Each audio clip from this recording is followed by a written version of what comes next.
For thousands of years, plants have grown in the Alps, often plain yet very resilient. Forced to resist wind and weather, many have developed healing powers. For a long time, orthodox medicine suppressed all knowledge of their effectiveness. But in medical thinking, a sea change has begun. Herbalists, scientists, creative cooks and therapists have joined the search for new herbal applications, and they're working to make sure the knowledge of alpine herbs is not lost.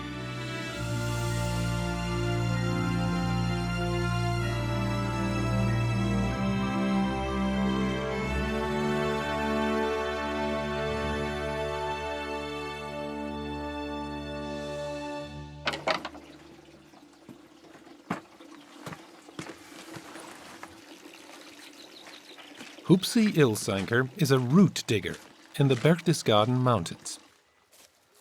He supplies the oldest gentian distillery in Germany. Since the early 17th century, it has held the sole license to extract the protected gentian roots. In all this time, the root digger's profession has scarcely changed. Das ist halt jetzt praktisch, gell? Mit dem Auto. Aber das ist eigentlich das Einzige, was neuzeitlich ist, sage ich jetzt einmal. Alles andere ist Handarbeit wie vor Hunderten von Jahren. Und das hat was.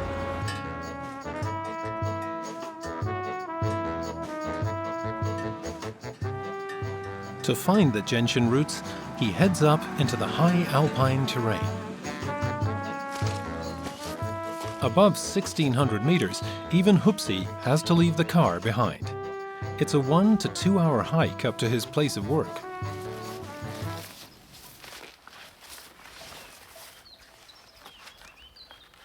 Das ist der weiße Germer. Und der, wenn nicht blüht, dann wird er oft mal mit dem Enzian verwechselt. Ist aber absolute Giftpflanze. Also sollte man nicht essen, nicht ausgraben, kann tödlich ausgehen. Da schläft er dann die Leber ein, die Nieren, gell, und dann schläft er selber ein. Und dann hat sich das erledigt.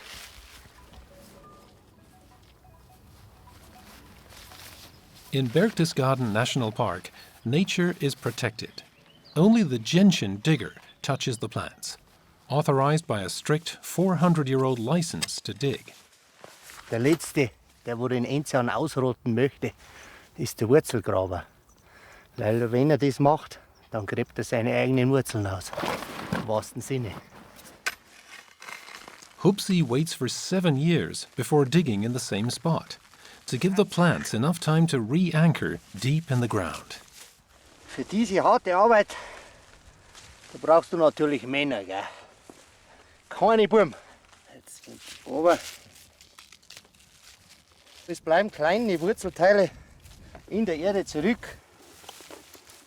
Schmeißt man rein, tritt's fest, quasi drauf für die nächste Generation, und das ist für den Wurzelgraber.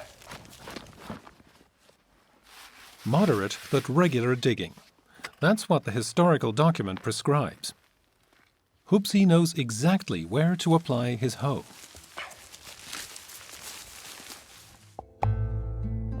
The yellow gentian, which also includes the spotted gentian, is the largest alpine herb. Normally, alpine plants make themselves small to give wind and weather less impact surface. But the yellow gentian defies storms. It is so bitter, even the cattle refuse to eat it. Its strong bitter substances make it an important folk remedy, especially for stomach, liver, and heart ailments. Gentian is also used as a general tonic.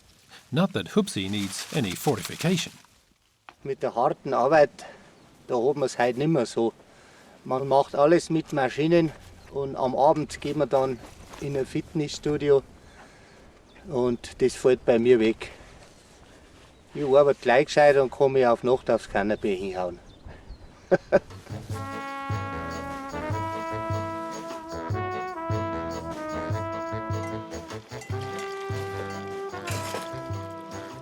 Upsi performs this backbreaking task from June to October. In the fresh spring water by the distilling lodge, he washes the soil off the gentian roots. He's convinced that this plant is charged with the power of the Alps. Der Mensch meint immer, woanders ist besser oder woanders kommt was Besseres her. Das daheim ist nichts. Aber wenn du jetzt das anschaust, könnte genauso gut Ginseng sein. Leute fragen oft, was das ist, dann sage ich Alpenginseng, dann sagen sie, nee, das gibt's doch nicht. Sage ich, das gibt's und ist genauso gesund.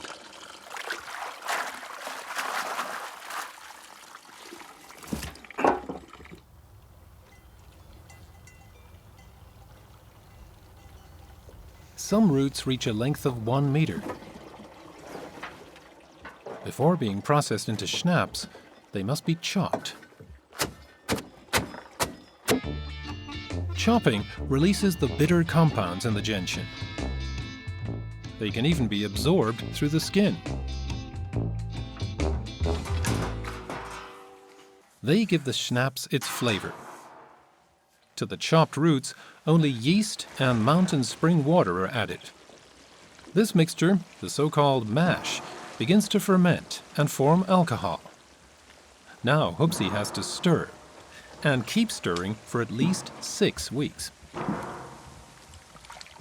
Das Gärverhalten ist jedes Mal anders. Wenn du meinst, du weißt genau, wie es geht, das weißt du nie. Es ist alles Temperatur, Luftfeuchtigkeit, Mond, kommt alles dazu. Es ist ein reines Naturprodukt.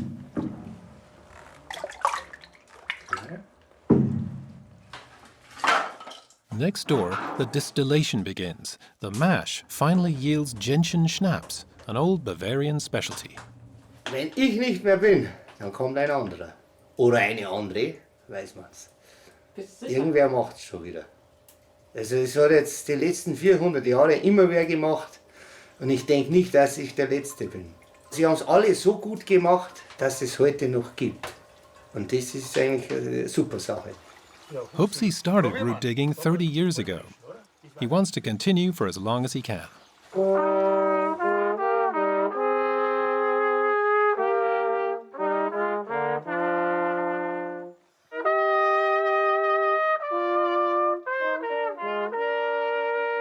After a strenuous day, he enjoys the evening with his friends from the mountain pasture.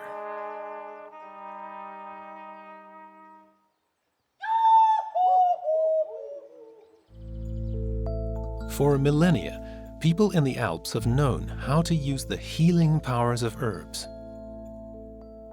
In the most remote villages, they often had no choice but to trust in nature. In Heiligenblut, in the Austrian Hohe Mountains, the women and children have gathered to make bouquets of all the herbs that their gardens and alpine pastures produce. It's mid-August, flowering season.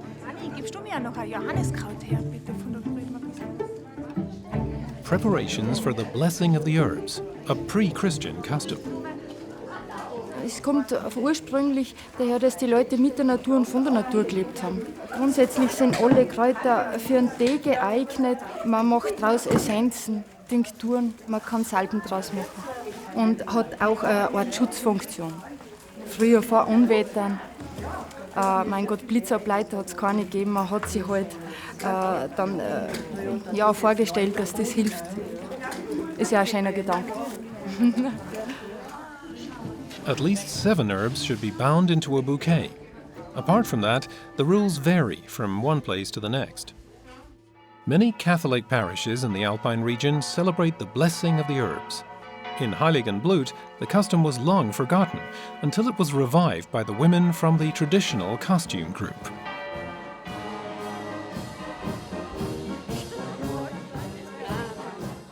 The next morning, Assumption Day. With their bouquets, the women parade to the Catholic Church to have the herbs blessed.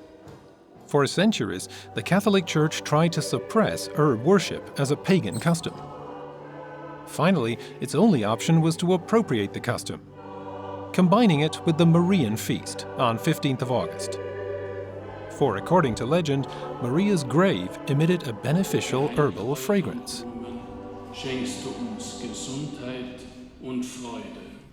Segne diese Kräuter und Blumen. Then the villagers take the blessed herb bouquets home as protection for house and family.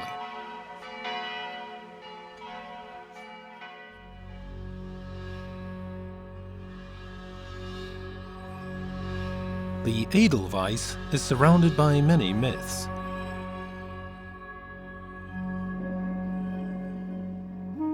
An alpine flower growing at high elevations under even the most difficult conditions endows invulnerability or even immortality. This was an enduring belief. Since her childhood, Astrid Turner has been fascinated by the Edelweiss. The druggist and hiking guide loves the high alpine slopes. She's on an exploration tour of Park Ela, the largest nature park in Switzerland, in the canton of Graubünden. Here they speak 3 languages, German, Italian and Romansch. Wow, la Steilalva, das Edelweiß, Steilalva oder Alf Etern. Alf Etern heißt ewiges Weiß. La Steilalva, der weiße Stern auf Romanisch. So herrlich, das ist Glück. Gell? Being rare and hard to reach, it is for that very reason an extremely popular trophy. But wild Edelweiss is strictly protected by law. Viele Leute, die haben ja gar nie das Edelweiß gesehen und die sind so überwältigt, weil das ist ja so mystisch. Ein Edelweiß, das kann ja nur der Geliebte holen unter Todesgefahr. Und ich sage immer, ihr könnt drauf sitzen, ihr könnt sie fotografieren, die verwelken nie dann, ihr habt sie immer, aber lasst sie bitte stehen. Astrid Turner grew up as a farmer's daughter. The alpine pastures of Alp d'Air remind her of the stories her mother told her. Astrid spent her summers here during haymaking season. Das sind alles die berühmten Edelweisshänge. Und wenn die Kälber Durchfall hatten, haben sie sogar Kälber aufgetrieben. Und die Kälber haben die Edelweiss gefressen, die viel Gerbsäure enthalten. Und das hat die Darmwände gerbt. Und sie sind so schneller geheilt worden. Stomachache flower is thus its vernacular name. The druggist's childhood memories have grown into a serious interest. For years, she's been studying the healing properties of this white alpine flower. Und je höher das sie ist, also Meter über Meer, desto mehr Wirkstoffe hat sie. Also man hat Unterschiede festgestellt bei der Edelweiß, das auf 1600 wächst oder das auf 2000, hat es gewaltige Unterschiede.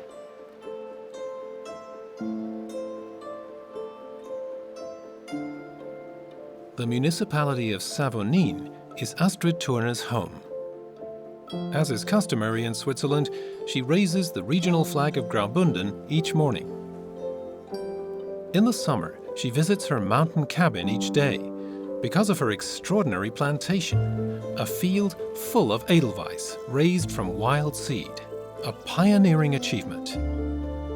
She processes the plants into teas, schnapps, and above all, her individually developed line of cosmetics. Edelweiß ist eine Alpenpflanze auf den steilen Bergflanken, wo die Sonne den ganzen Tag herbrennt und vielleicht in den Inneralpen wenig Regen fällt und sie geht nicht ein. Also sie hat eine Überlebensstrategie. Sie hat, wenn man unter dem Mikroskop schaut, ganz, ganz viel Härchen. Wie ein Wollenknäuel ist das und das schützt so vor dem Verdunsten. Und so schützt sie auch uns mit dieser Überlebensstrategie und die Vitamine, die Wirkstoffe, auch dass wir verdunsten, dass unsere Haut prall und schön bleibt. Also wir altern viel langsamer. The higher the location, the denser and whiter is the hair on the flowery star. The white points are actually bracts. The bloom itself is made up of the tiny florets inside, females having yellow and males grayish florets. The mixed form is widely held to be the prettiest variety.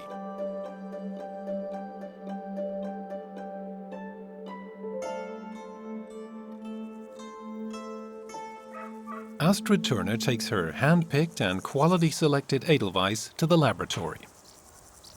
The best are steeped, complete with stems, in glycerine.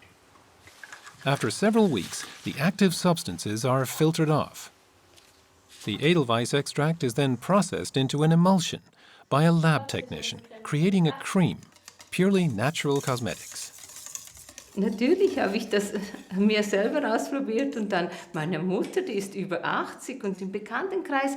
Und natürlich hatten wir auch Rückschläge, dann fiel die Creme auseinander oder einmal war sie gräulich oder wir mussten einige Male ausprobieren, bis wir dieses Resultat haben. The tannins and vitamins A and E in the Edelweiss are antioxidants and are able to strengthen the skin and repair minor damage. The facial, foot and hand creams of this little operation in Savonine have found a loyal clientele through word of mouth. Come harvest time, the entire family pitches in. It's midsummer, they must work quickly, for only certain days are right for the job. Wir müssen schauen, dass die Edelweiß voll in der Blüte sind, aber noch nicht verblüht. Und dann müssen die Tage davor trocken sein, damit wir nicht Wasser reinnehmen für die Trocknung. Dann werden sie kaum trocken. Aber das Wichtigste ist die Vollreife. Along with her marriage, daughter-in-law Fabienne found her love for Edelweiss. She chooses the finest Edelweiss blooms for pressing. The dried symbol of Switzerland is a popular souvenir. Bei uns gehört das Edelweiß zur Familie. Wir haben schon zum Beispiel unsere Tischdekoration bei unserer Hochzeit war voller Edelweiß und diese Pflanze fasziniert so viele Leute. Und für uns ist es extrem schön, dass wir diese Pflanze in die Häuser der Leute bringen können und dass es nicht nur mehr ein Mythos ist, den sie in den Bergen finden, wenn überhaupt. Und das ist schon schön. Und ja, dass wir jetzt Anfragen aus aller Welt eigentlich bekommen haben und sogar aus Brasilien. Und das macht einem schon stolz, ja.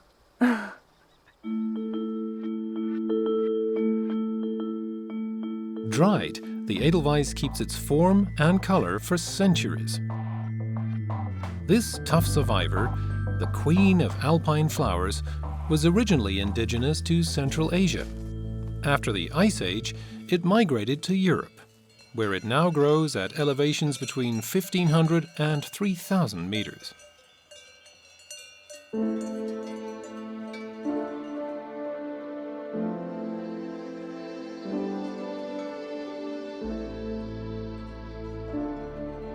For her creams, Astrid Turner buys extra flowers from organic farmer Motti. His field lies above St. Moritz, at an elevation of 2,200 meters. But this year his harvest is meager. Sie sind einfach nicht richtig gewachsen das Jahr, die Edelweiss. Ich weiß nicht, welcher Grund. Oh ja, ich sehe dort einige Löcher. Es ist schade, aber wir wissen selber nicht, wieso und warum, ja. oder? Es ist Natur so, das ist ja. Natur, ja. Ja. Kann man nicht machen. Ja. Many unknown factors still hamper Edelweiss cultivation. The plant with the survival trick has only been studied scientifically since the beginning of the 21st century.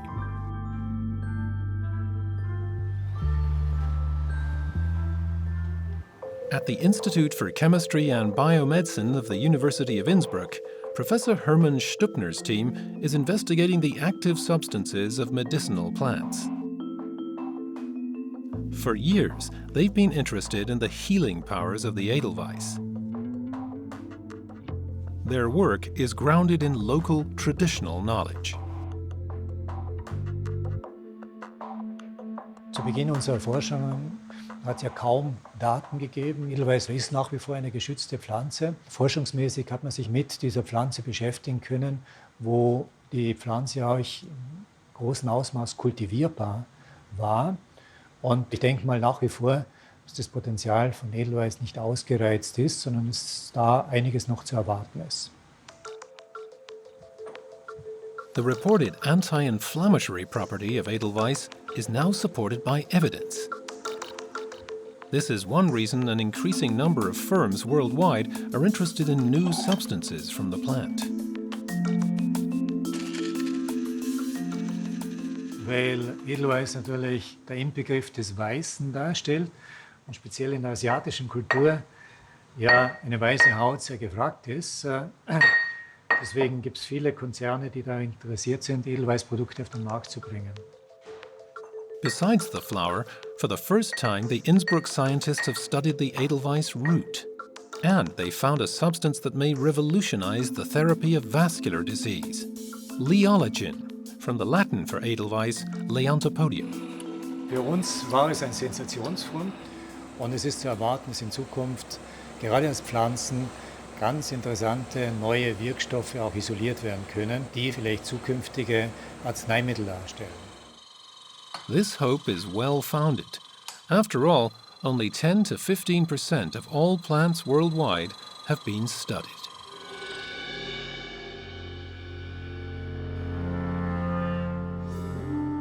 Surrounded by Austria's Ötztal Alps and accessible only on foot, lies the lodge Hohenzollernhaus.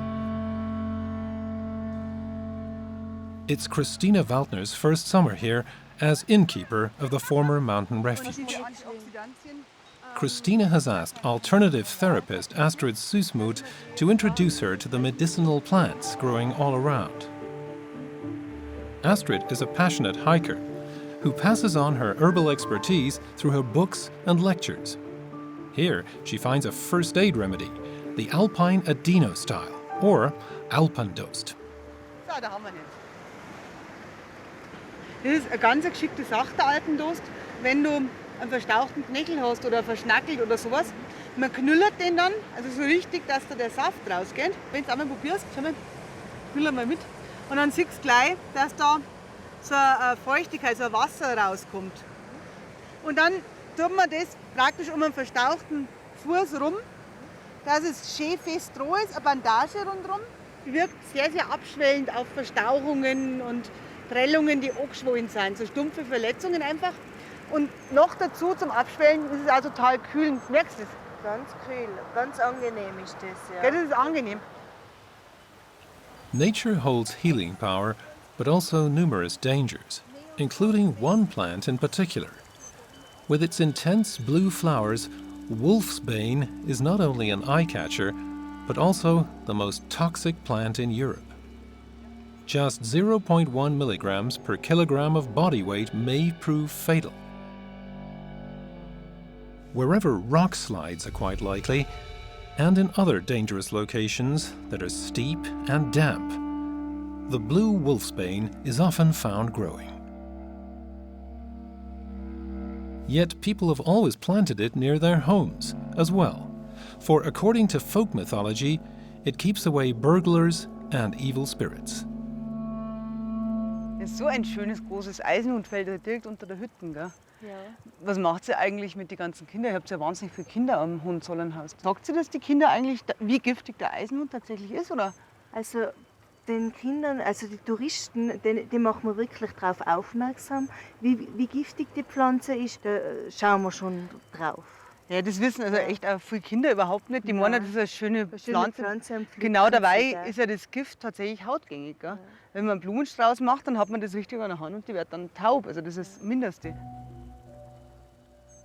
The blue wolfsbane, also named aconitum or monk's hood, was the arsenic of ancient Greek and Roman times and of the Middle Ages. Its poison was involved in many historical murders, and in the Alps, people used it to kill prowling wolves. Only the bumblebee gets away unscathed, once it has done its job pollinating the plant. The name monk's hood is derived from its form. Die Vergiftungserscheinungen vom blauen Eisenhut, das ist zunächst eine Taubheit in allen Gliedmaßen, die mit einer sehr großen Kälte einhergeht. Und vor allem bemerkt man dann, also die Vergifteten bemerken dann so eine Art pelzartigen Überzug auf der Haut.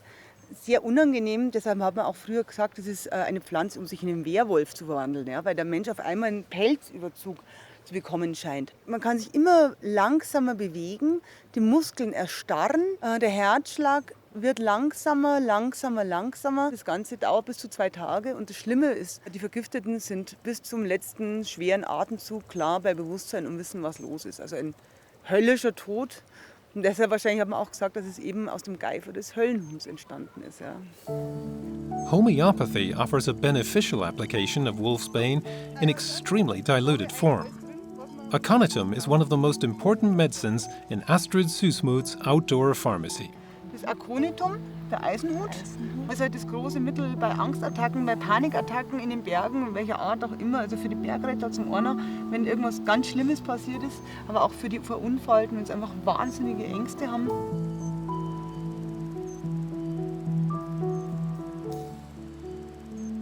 Applied properly, the toxic plant thus becomes medicine. Long ago, monks knew this too, for they used wolfsbane in high dilution against the ailments prevalent within damp monastery walls, febrile infections, neuralgia, and rheumatism. And from the Middle Ages on, monks were in charge of applying and passing down this knowledge of plants and their healing properties. The Benedictine monastery of Admont in Styria houses the largest monastic library in the world.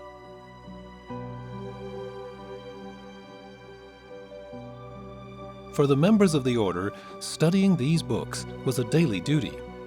Writing school was naturally required. Monks and nuns were in charge of local medical care.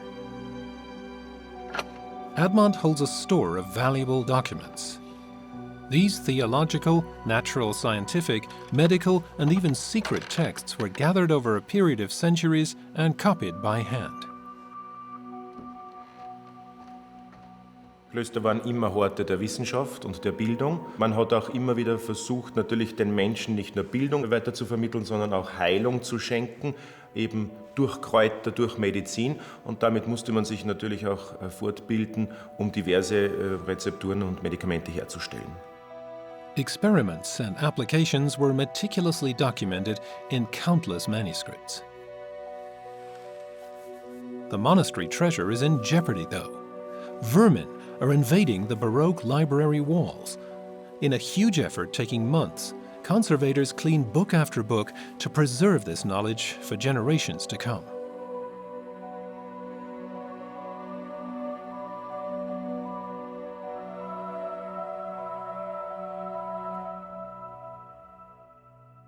This concern is shared up on Zeiseralm, Europe's largest high alpine pasture, in the heart of the Dolomites in South Tyrol.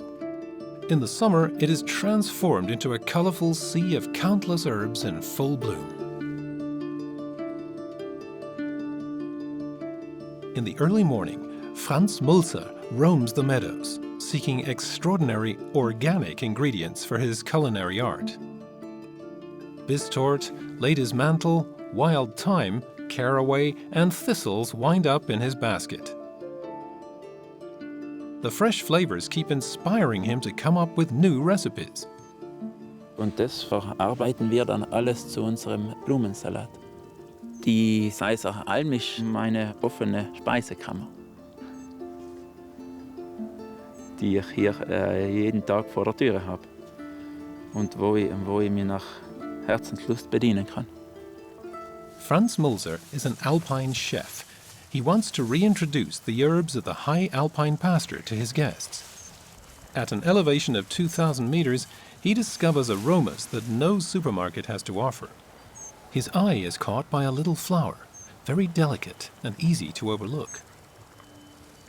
It resembles an eye with long lashes and seems to be gazing into the world.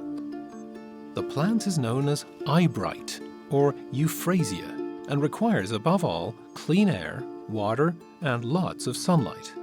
Just what healthy eyes need. Meine Mutter setzt einen Sud damit an und wenn sie eine Augenreizung hat, dann wäscht sie sich die Augen mit dem Augentrost aus und das wirkt dann beruhigend. Augentrost wird hauptsächlich in der Medizin verwendet, aber man kann ihn auch genießen.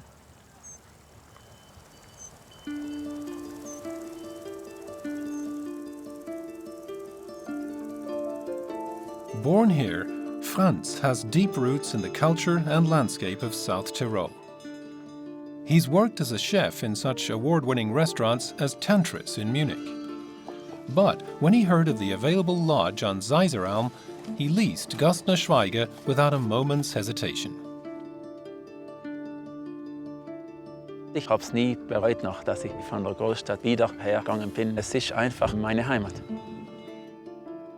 That's Eyebright decorating the yogurt strudel with berry compote, and the 15 herb dumplings are sprinkled with alpine meadow flowers. Meine Idee ist es, den Geschmack der Alm auf die Teller zu bringen.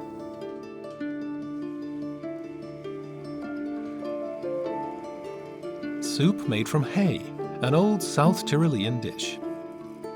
Franz Mulzer serves his own original version, in a bread crust. The recipe is secret, and many a hiker keeps coming back to the lodge for more. Hay has always played an important role up on Zeiseralm. Only one mowing per year is permitted, to curb the scrub, as well as for the hay baths. This century-old tradition sprang from the personal experience of hay mowers. When their work was done, they often slept in the hay and were amazed how energetic they were upon waking. Adapting this, the Dr. Josef Clara developed hay bathing as a regenerating treatment, especially for joint pain. Tony is familiar with the benefits, having worked as a mower since he was 15. Ja, lustig und gut, und wenn man jung war, und das war schon schön. Jeder ging gerne auf der Zeiseralp zum Mähen. Das war prima. Überhaupt, wenn aus frischer Heu ist noch schön warm geworden, ganz fein. Wenn man noch ein schönes Mädchen gehabt hat, dann war es noch feiner. Ne?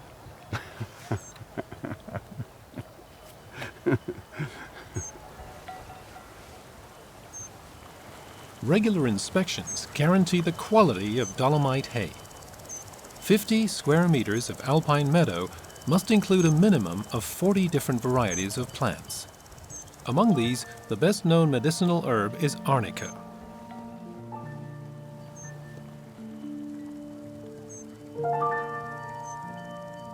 Tousled and untidy, but tough, it grows at high elevations.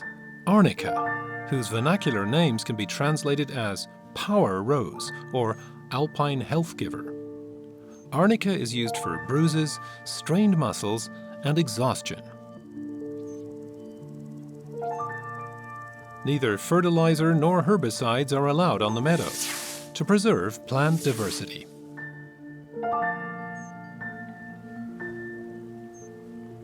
The mown grass from the mountain is brought in and transported to Pfalz, where the former hay bathing station of 1903 has been converted into the Hay Bath Hotel. The hotel barn stores the raw material for the guests' bathing applications. David Kompatcher runs the family operation in the 4th generation. Dieser Heuduft ist typisch für unser Haus, weil wenn die Gäste ankommen, dann riechen sie das schon in der Hotelhalle und dann fühlen sie sich schon, als wären sie also wirklich im Heubad angekommen. Ne? Das riechen die schon. Und das kommt von einem Inhaltsstoff im Heu, das ist das Kumarin. Das bildet die Pflanze, um sich zu schützen eigentlich. Und genau dieses Kumarin ist eben wichtig beim Heubad, weil es im Kontakt mit der Haut vom Körper aufgenommen wird und eine Reaktion des Immunsystems bewirkt.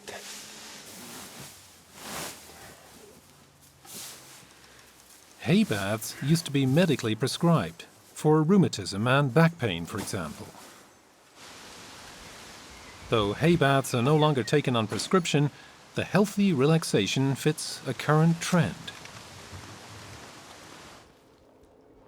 In earlier times, guests were bedded only in freshly mown hay, whereas the modern method is possible year-round. The hay is watered to start the fermentation process. This generates heat, which releases the herbal essences. So, darf ich schon? Bitte sehr, das Heu ist schön vorbereitet. Es kann losgehen. Danke.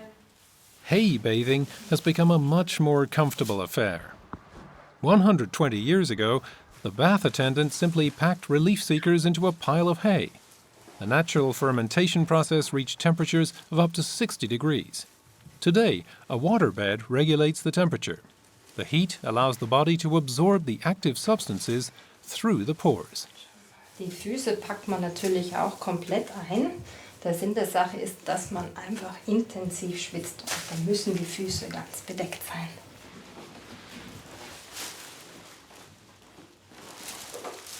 So, ich senke sie jetzt in der Wanne ab, damit sie richtig schön schweben und komplett von dem heißen Wasser, das über 42 Grad hat, umgeben sind.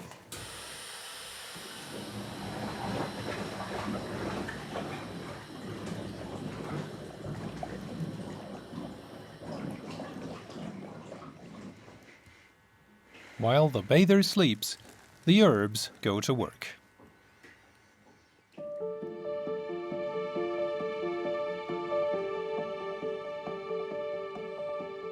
In Taufera Arn Valley, on the south side of the Alps, quiet reigns. Removed from the major streams of tourists, nature is still unspoiled. The landscape is dominated by more than 80 peaks above 3,000 meters. Dealing with bad weather and illness in this remote terrain for centuries, its inhabitants had to help themselves. Thus, ancient recipes and myths have survived for generations. Anneres Ebenkofler is pursuing these traditions. She seeks contact with the locals, trying to revive their old knowledge. Seppel, grüß dich. Oh, grüß dich. Wie geht das denn? Schneidig fischen? Schau, Seppel, was ich da gebraucht habe. Das ist mir ein Liebsten. Schon, gell? Wenn ich nie da bin, dass ich nicht am Bauch wegkriege, ja, gell? Und ein bisschen schlafen war es. The mountain dwellers often take their healing recipes to their graves, fearing ridicule. Anneres gathers anything she can learn about herbal medicine. She grew up in the village inn and on the family farm. When her father left the inn to his children, it was on the verge of closing. The region wasn't attracting enough guests. It was a difficult decision whether to quit or carry on. The herbs gave her the solution. Eine Inspiration hat uns wirklich eine Kuh gegeben. Und zwar habe ich die Kuh beobachtet, wie sie vor dem Haus genüsslich ihre Kräuter gefressen hat. Und die hatte dermaßen einen gourmethaften Gesichtsausdruck, dass ich mir wirklich mal überlegte, jetzt muss ich mal hingehen und schauen, was die da so alles frisst. Und das war der Schlüsselpunkt, ein Kräuterrestaurant dann draus zu machen, weil ich einfach diesen gourmethaften Gesichtsausdruck auch bei den Leuten ins Gesicht zaubern wollte. Anneres followed her inspiration. She converted the village inn into a nature hotel, now known for its creative herbal cuisine. In summer, she visits the mountain slopes every day, using the gathered plants for a variety of purposes. Also wir nennen diesen Wacholder auch Weihrauch der Alpen. Also früher, wenn so Grippen in Anmarsch waren oder sogar in der Pestzeit, hat man diese Wacholder dazu benutzt, Haus und Hof auszuräuchern, zu reinigen, um die ganzen Bakterien zu töten. Und wir nehmen den sehr gern auch im Wellnessbereich für Räucherungen, da setzen wir ihn sehr gerne ein. Gerade das Aroma hat eine wahnsinnige beruhigende Wirkung auch. Juniper. From relaxation to smoke for the bacon, it offers a variety of possible uses. Ich lasse mich von der Natur inspirieren. Das hängt dann immer ab, wie das Menü dann ausschaut oder das Gericht, gerade das, was ich halt finde.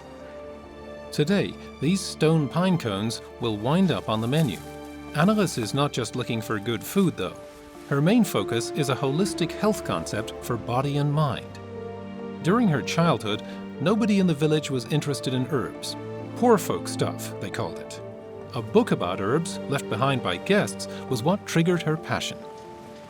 Also das Johanniskraut, das ist eigentlich eines meiner Lieblingskräuter. Wenn man es anschaut und schon diese ganzen zarten Fühler da drin sieht, dann deutet es schon auf unsere Nerven hin. Es wird auch eingesetzt als Antidepressivum. Also wie man früher sagt, es vertreibt Dämonen, damit ist gemeint eben schwere, dunkle Gedanken. Und das ist eine ganz tolle Lichtpflanze, also da begegnet einen schon die Sonnengöttin persönlich. When the days are longest, the St. John's wort blossoms. It doesn't like shade. For ages, this sun plant has been used when nerves were taut, irritated, or even injured, internally or externally.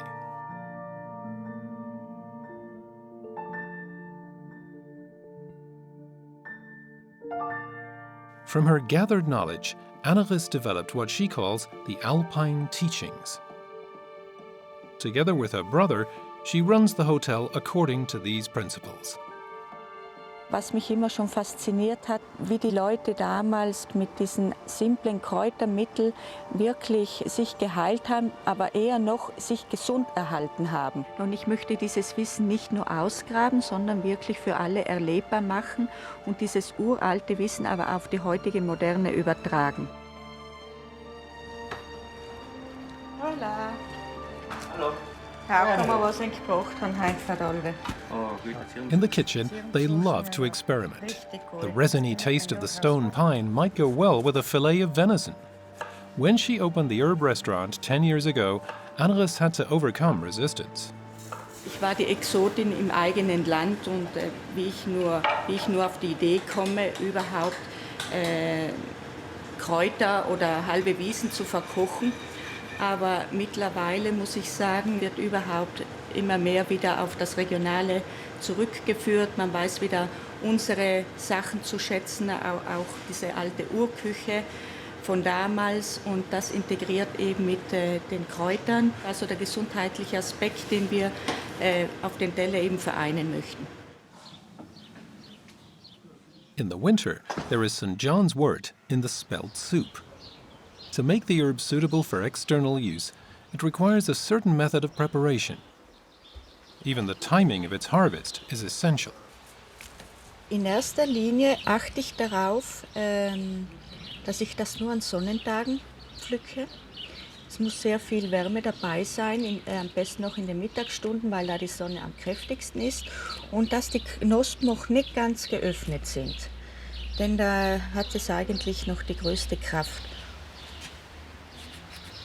Wenn man die Knospe reibt, dann kommt diese rote Farbe raus. Das Hyperizin nennt man das, aber umgangssprachlich in der Volksmedizin heißt das das Johannisblut.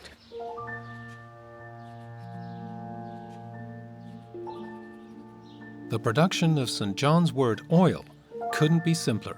Fine oil, St. John's wort, and plenty of sunbeams. Gerade diese Kräuter, die im Sommer wachsen, wo die größte Hitze ist, die brauchen wir dann im Winter, also ein halbes Jahr später, wenn die wenigsten Sonnenstunden sind, da ist das eigentlich das größte Heilmittel. Ich finde, dieses Johanniskraut ist sowieso für uns das Vitamin D, das wir ja dringend im Winter brauchen. Steeped in oil, the herb is exposed to sunlight for 6 to 8 weeks. In the process, it will take on a deep red hue. Hence the name red oil.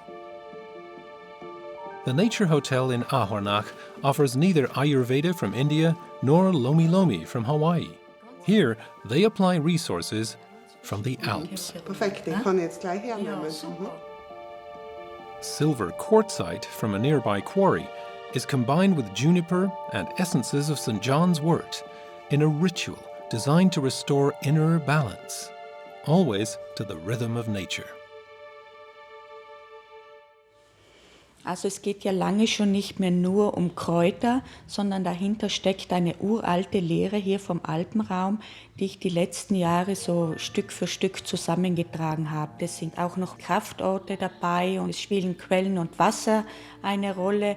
Und ich glaube, das ist jetzt unsere Generation, die dieses alte Wissen, diesen alten Samen bewahren soll und wieder zum Keimen bringen soll, damit wir ihn eben wieder an die nächste Generation rüber retten können.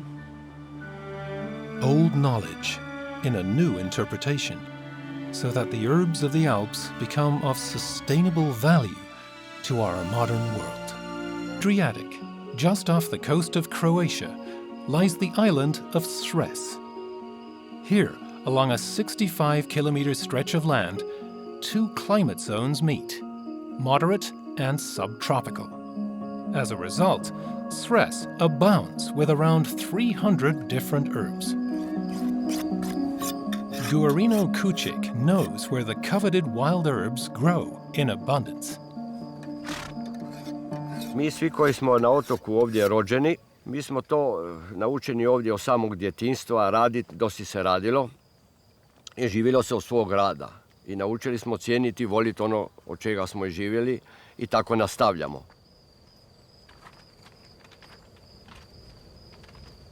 The farmer is looking for sage.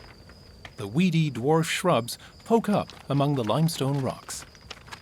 Da, kad sam ja krenuo sa kaduljom, okolina je to malo, nije to sa simpatijom gledala.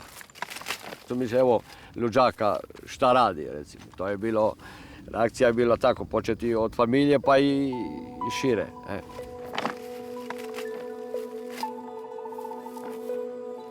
On the island, the sage is exposed to harsh weather conditions. In the salty sea wind, it can only grow slowly and doesn't get very tall. The concentration of the essential oils in its robust leaves is all the more intense. The word sage contains the Latin salvare, which means to heal. Guarino has known the beneficial effect of sage oil since he was a child. Ima više stvari za posebnost te kadulje. Recimo, pogotovo u narodnoj medicini za liječenje. Ja otkinem grančicu kuša, kadulje, i stavljam u usta. Stavljam u usta radi toga da za prevenciju raznih usnih boleština i za rješavanje ako već ima neki problem u usnim šupljinama.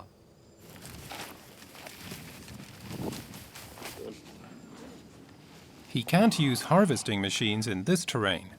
Guarino gathers up to 150 kilos of sage by hand, each day. He used to work on a drilling platform in the North Sea, until he heard the success stories about the sage from his home country. Up until the Second World War, the island of Sres was known worldwide for its sage oil. 100 years ago, the barrel maker Andrea Linadic began to distill sage. He exported the fine extract by ship all the way to America. Guarino found one last bottle of Linadic's product in his parents' cellar and decided to revive the tradition. Međutim, sad zadnjih godina ljudi su se polako osvijestili, polako se vraćamo prirodi i znači ljudi su vidjeli tu sad mogućnost i važnost ljekovitog bilja, šta zašto sve služi i da se može i živjeti s tim. Guarino bought machines and invested all his savings. He chops the sage leaves extra finely. This lets the steam extract more oil from the plant.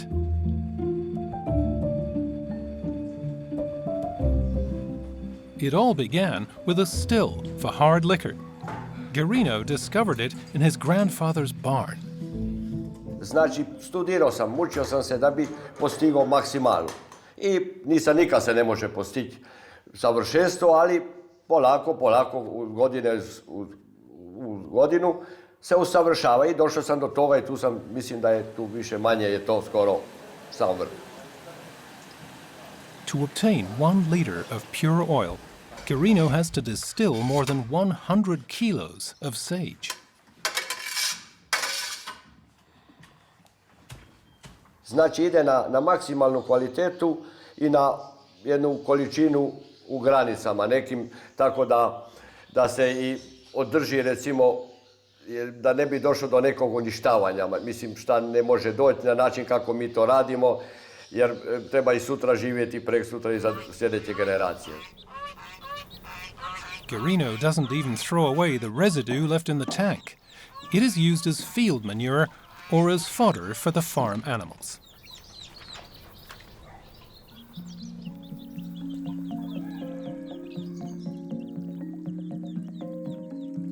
Meanwhile, Guarino's sage oil is world famous, and the island of Sres has regained a name in the herb trade. €6 is the price of the little bottles that Guarino sells all the way to America, just as Andrea Linadic once did. The extract is also in demand locally. On Sres, Guarino's best customer is Ines Stokic, a wellness therapist. Every 2 weeks, she needs new oil for her clients.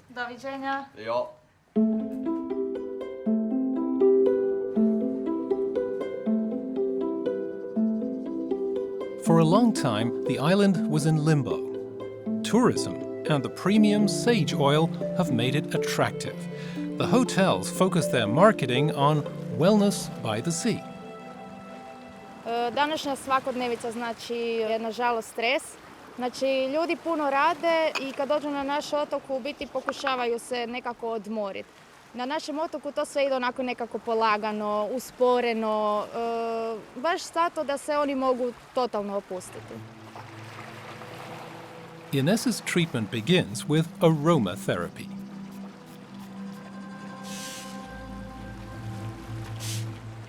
Pa evo, mogu reći samo da mi za naš posao možemo iskoristiti skoro sve što nam daje ovaj otok.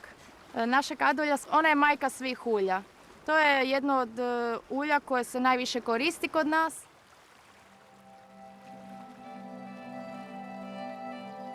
All it takes is a tiny quantity to get the relaxing effect.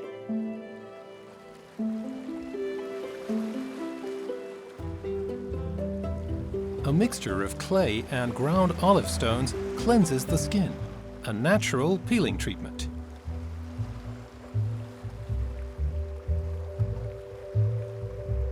The essential oil of the sage is absorbed by the body. It stimulates the blood flow and energizes body and spirit.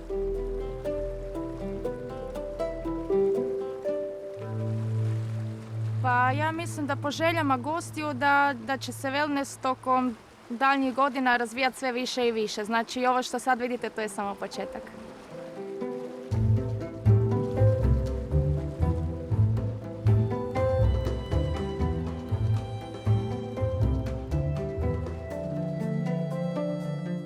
May marks the beginning of the herb season on Sres. For many islanders, it's the main season.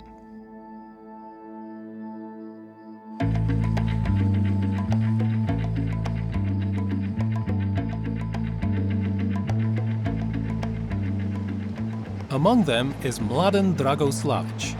When the sage begins to bloom, he has 1 month to gain his income for the entire year.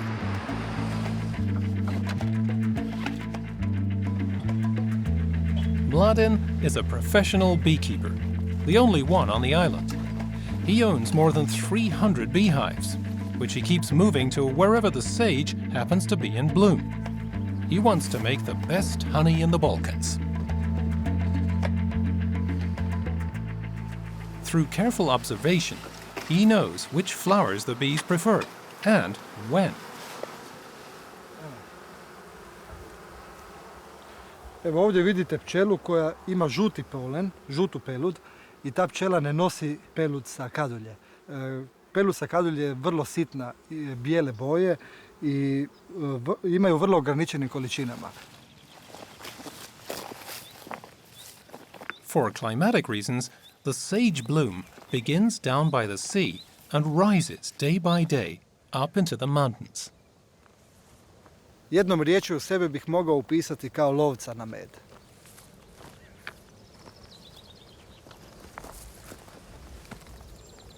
Brze i kratke odluke dovode do života ovdje, osobito u pčelarstvu, jer je vrijeme za preživljavanje vrlo kratko i o jednoj kvalitetnoj ili jednoj lošoj odluci ovisi život ovdje. For Mladen, it's a game of chance, with a fairly unreliable partner. Pretpostaviti kako će i u kojem trenutku kadilja mediti vrlo je teško. Jedan vjetar, jedna bura, jedna kiša sa malo više vode jednostavno upropasti cijelu godinu i vi je morate ponovno čekati novih 365 dana.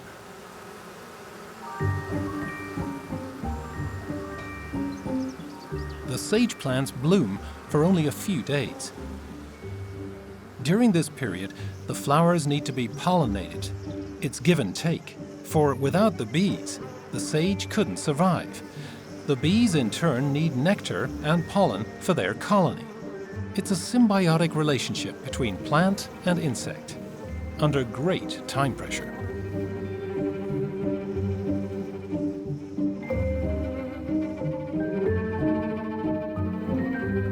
With their proboscis, the bees suck up the nectar and store it in their bodies.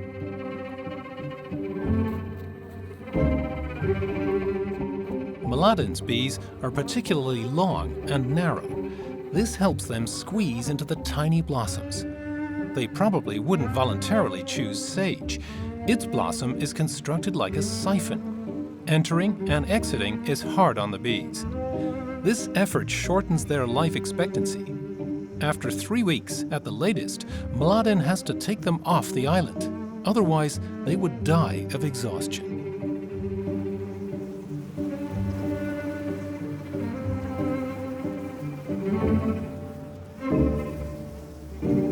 With great effort, the heavily laden bees reach their hive.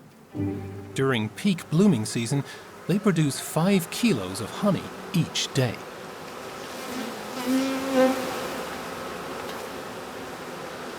With a sage content of more than 80%, the honey from Mladen's bees is exceptionally pure. Kako znamo da je kadulja? Svjetla je, uvijek je zelenkasta, tečna. Onaj ko dođe na otok Cres, a nije probao naš kaduljin med, zbilja napravio je veliki propust u svojoj posjeti.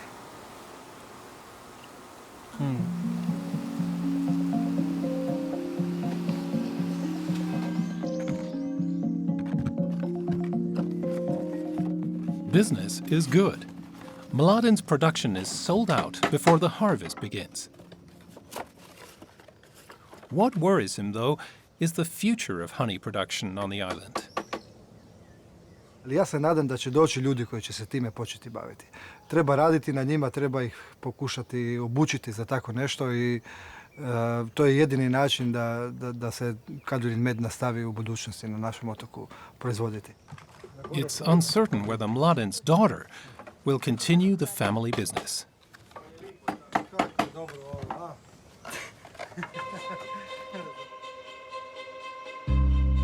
More than 300 different medicinal herbs grow in the Balkans. For centuries, the knowledge of their use was passed down only by word of mouth, so much of it has been lost. Yet some of this lore can still be found in the Macedonian capital of Skopje, in the country's last herbal dispensary. Slagjana Stoyanova is one of the main herbal experts on the Balkan Peninsula. For the plants, she gave up her job as a journalist. To sekogаш има еден момент кога ти лично на себе ќе почувствуваш помош од некоја билка и одеднаш ќе се отвори тоа магично поле и ти ќе почнеш толку да им веруваш и едноставно си некако со друг однос кон нив. И започнува тоа дружење. Slagjana offers exclusively her own products, tea mixtures, tinctures and creams. In Macedonia, they're officially approved as medicine. Мислам дека тоа е можеби она што малку не дели од некои други што само се трговци, што само ги продаваат билките. Ние сме билкари, значи ги сакаме, ги почитуваме, ги познаваме, ги негуваме, ги култивираме и ги продаваме. Slagjana grows 25 herbs in her own fields. Мики, значи да го направимо за повишке за еден месец. Да, за месец да. This Macedonian expert is even planning a factory for herbal medicines. She dreams of a network of herbal dispensaries, caring for people's needs. But she prefers to treat her customers' aches and pains herself.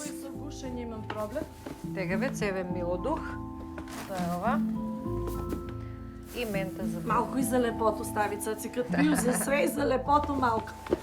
И за белите дробови, и за кашлање, и за алергија, и ќе бидеш супер. Браво, браво.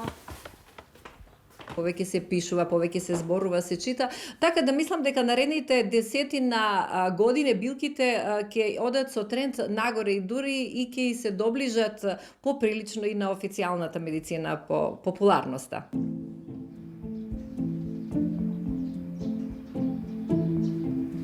Slagjana owes her knowledge of herbs to the elderly women from the surrounding villages. She has conducted countless inquiries, jotted down nearly forgotten recipes, and systematically tested their effects.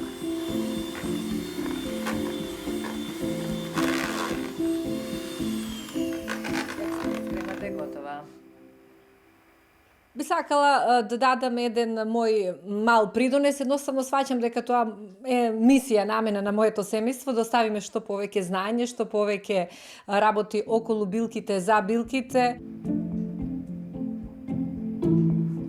Slagiana tests all her herbal products on herself first.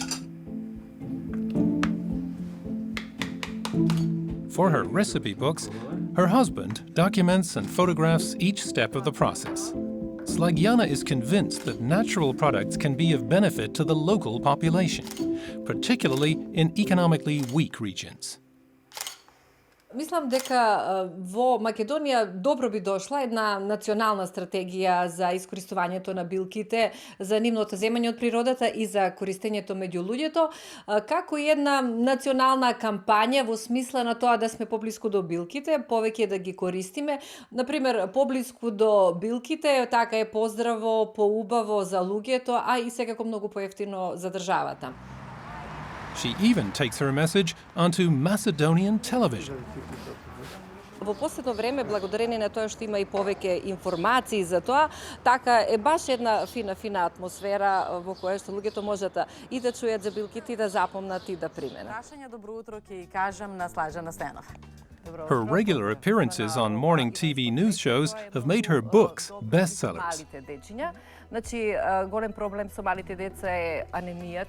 There's been a marked rise in demand for herbs.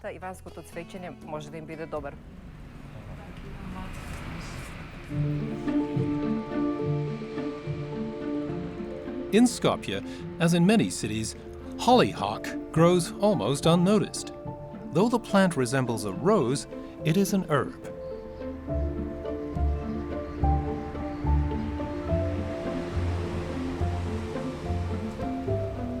Inconspicuous plants that have conquered a spot between concrete and asphalt appeal to the artist Eva Josifova. Варејќи билка низ градот, ме фасцинира самата боја на цветот. Hollyhock is the raw material for Eva's art, a never-ending source from which she keeps drawing. Значи, во природата се чувствувам многу слободно, немам никакви бариери и од природата се носам во работилница. Hollyhock contains medicinal mucilage, which is used in a variety of cough tea mixtures, while Eva transforms it into art objects.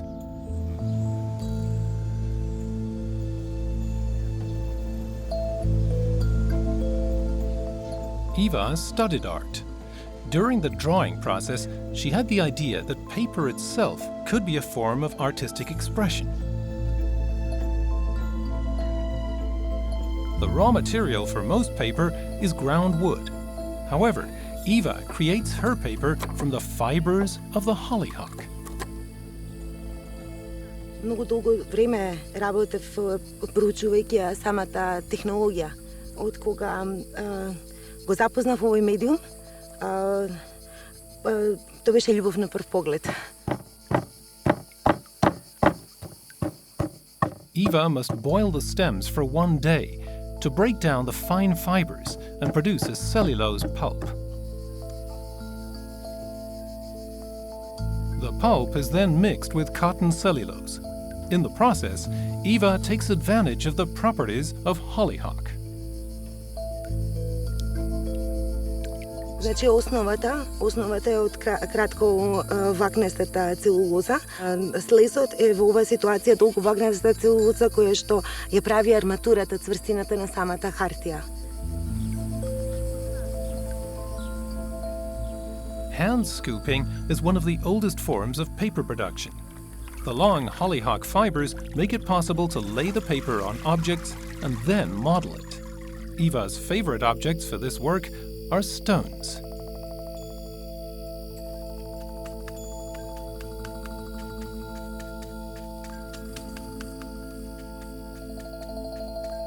Светот во природата е нешто најубаво што може да постои, а најкратко трае.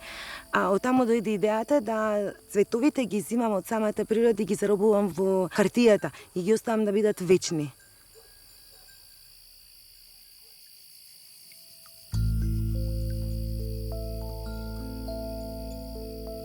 Eva's works of art have a message. Macedonia's plant life is in danger. To the artist, the resilient hollyhock stands for all the plants that are slowly losing their natural habitats. The striving for industrial growth and booming construction threaten to crowd out Macedonia's sensitive wild vegetation. The global effort for sustainability is making slow progress in the Balkans, in part because it is hardly promoted by the government. Eva abducts the herbs from the city, and finally she returns them to the people as objects of art. Delicate sculptures, as fragile as nature. Преку уметноста ја пренесувам пораката да се зачува природата, да ја развијам еколошката свест кај луѓето.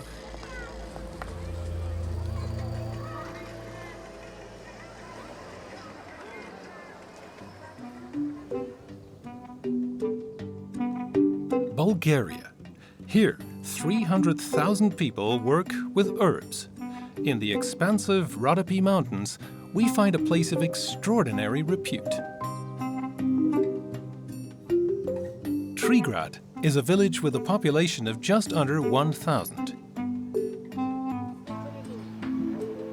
People say its inhabitants are especially fit and healthy. In Bulgaria, it is known as the village of centenarians.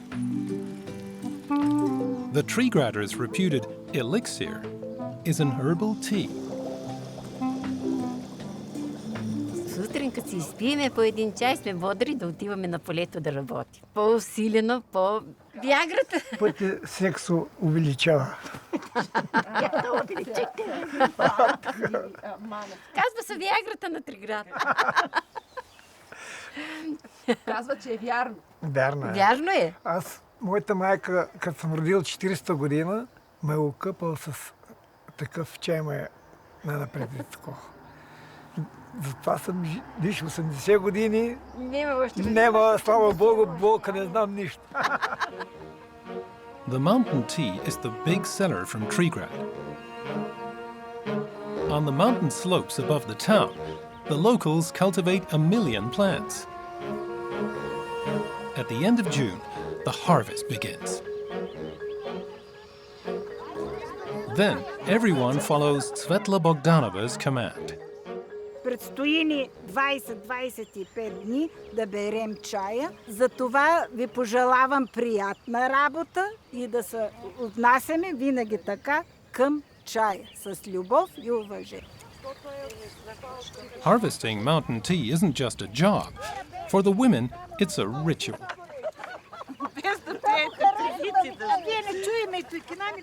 Ами ние тук се разбираме поначало, но нищо не излазе навънка.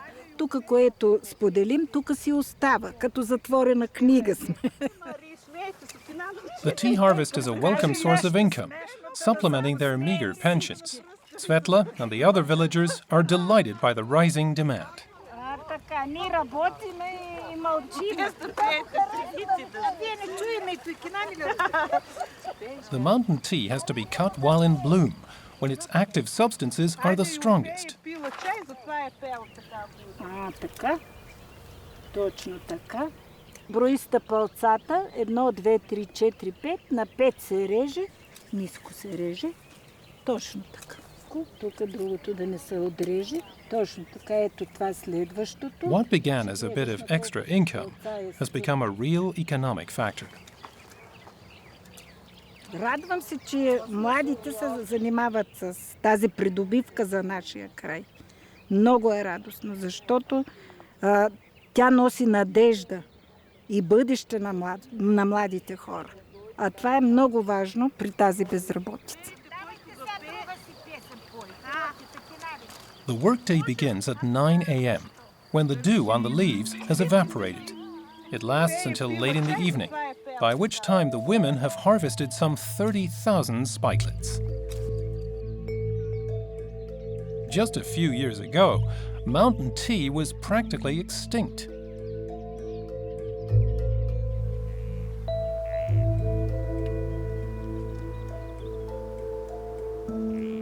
The existence of plantations is primarily due to the efforts of Michaela Jordanova.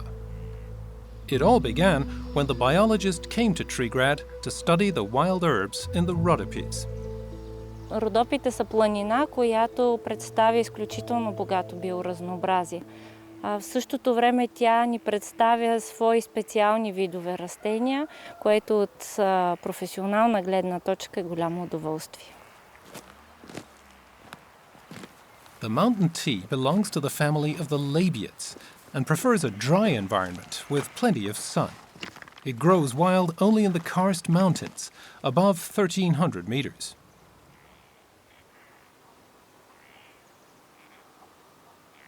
Мурсалският чай е един пример на организъм, който се нуждае от разбиране и от място сред природата. Защитата, която тук търси, е да избяга настрани от високите треви. Тук намира подкрепа от условията на средата, които не са благоприятни за развитие на други растения.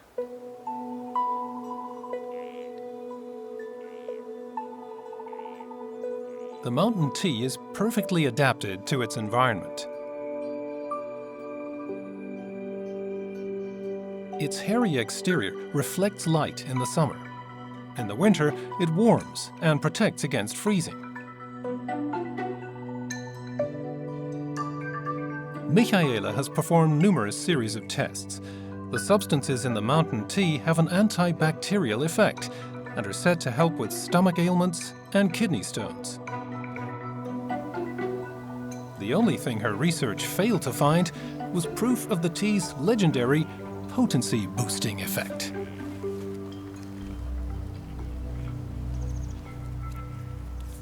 Такива растения често ги споменават като панацея, растения, които лекуват всички болести, покрай което се създадоха и много легенди за неговите свойства, които не всички са верни.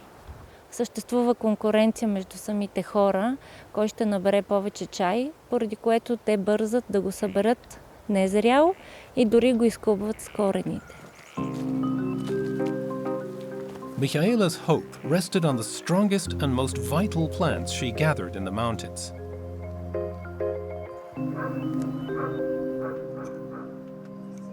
In her garden laboratory, she examined their properties and crossed various species until the plants were so resilient that they could be propagated.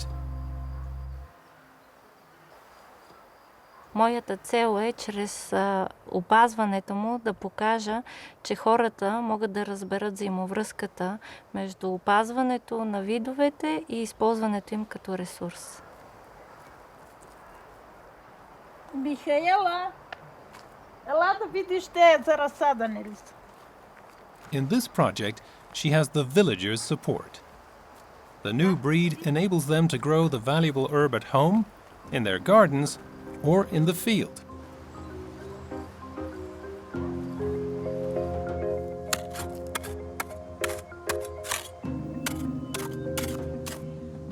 Преди години почти загубихме едно растение от дивата флора на Родопите. С новите ни усилия, които полагаме, се надявам отново да го видя сред дивата природа, неговото ново бъдеще.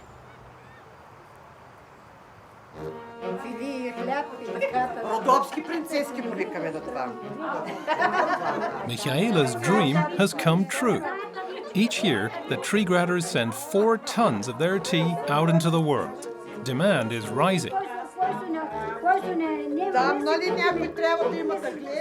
The buyers are pharmaceutical companies in Germany, but also private customers on every continent. Even the Japanese order Bulgarian mountain tea. Despite all the scientific evidence, many tree gratters persist in believing in herbal Viagra. A successful marketing strategy. Perhaps.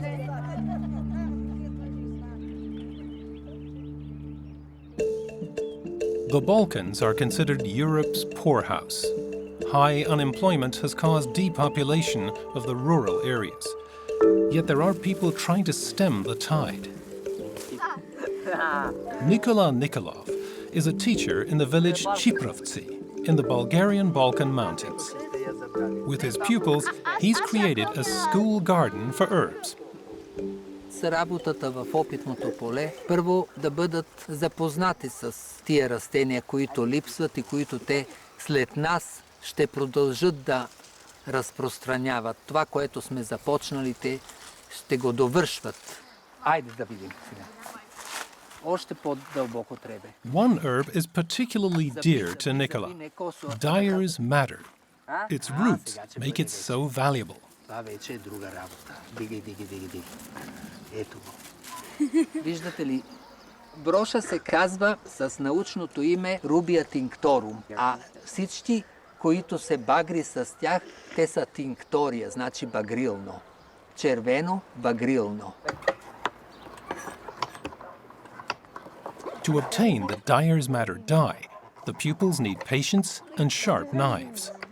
In former times, the inner part of the root was used throughout Europe for dyeing wool and silk. Roman uniforms and Turkish headwear were in the rich red of dyer's madder. With the discovery of the first synthetic pigments in the late 1900s, the cultivation of dyer's madder came to a halt. Even in Chiprovci, the plant became extinct, although for centuries it had been used throughout the region to dye wool. Nicola is trying to revive the memory of the forgotten herb. Учениците вече знаят за тия растения, за които възрастните дори имената им не знаят. Така че аз вадя заключение от това, че всичко, което съм правил през тия 30 години, все нещо е останало и ще остане за в бъдеще. Айде! Вижте колко е красива!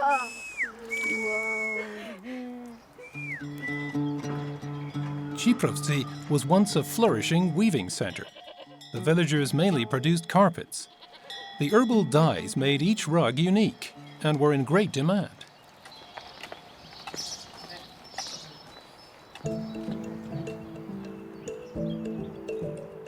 Nicola's work with his pupils has made the village hum. His dyes have revived an old trade. Нося ти прежда. Това е от брош. As a youngster, Svetlana was a professional carpet weaver. She recently took up her craft again.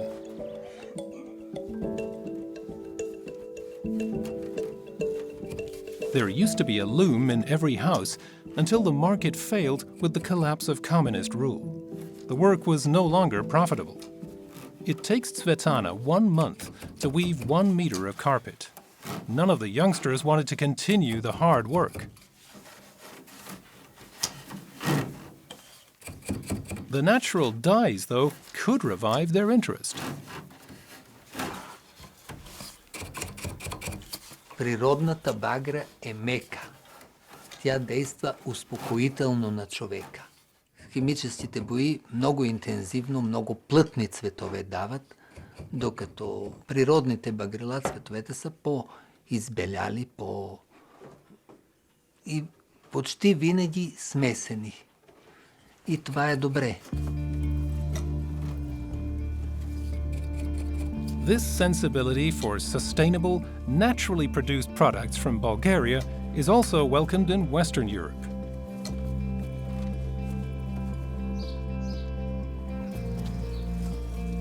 For Nicola, dyer's madder is only the beginning. From seed companies in Germany, he's ordered the seeds of other dye plants that used to grow in Chiprovci. Тъгата ми идва оттам, че ние губим много растения. Всеки човек, когато нещо притежава, той не го цени достатъчно. И чак когато го изгуби, разбира какво е изгубил. His wife, Penka, helps him archive the plants.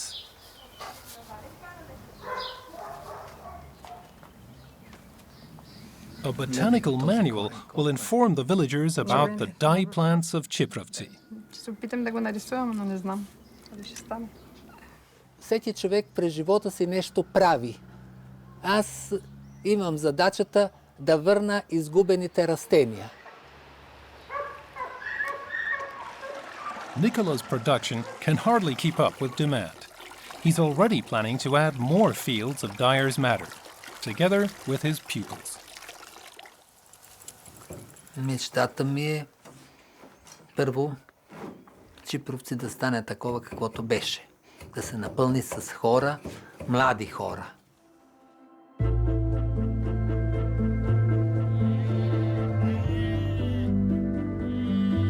The fact that the Balkan countries are not industrialized also has its advantages. The countryside is free of pollutants, and the Mediterranean climate helps provide fertile soils. Thus, the trade with medicinal herbs is growing increasingly lucrative.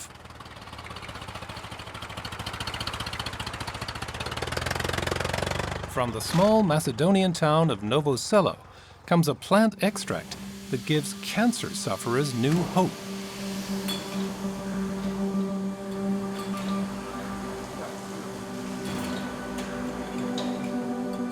But the line between magic potion and hocus pocus is, as so often, a fine one.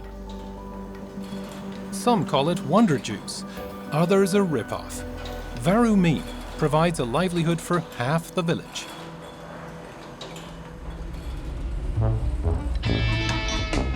It all began with this man, Dr. Ivan Georgiev.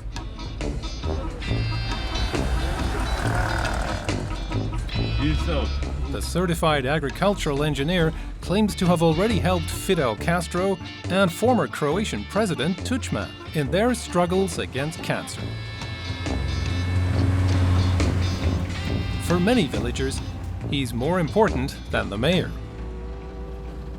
На ова планина, на Ограждан, ги знам сите могучи места, кои каква почва, друго каква топлина и самата почва каков квалитет на билки треба да даде. Ајде здраво живо, арлија работа. Убаво. Over many years, Georgiev has charted the wild herbs in the mountains. At an elevation of 1,400 meters, he found the plants that were his windfall. Таму ќе се бере ајдучка трева. Во нашето општество е подценато ликовитите својства на билките. Ова треба да докажеме дека со ова билка има своја моќ и сите други билки имат моќ. И треба да докажеме дека моќта на здравјето е во билките. In these higher regions, we find large fields of St. John's wort. The plant is an essential ingredient of his supposed wonder drug.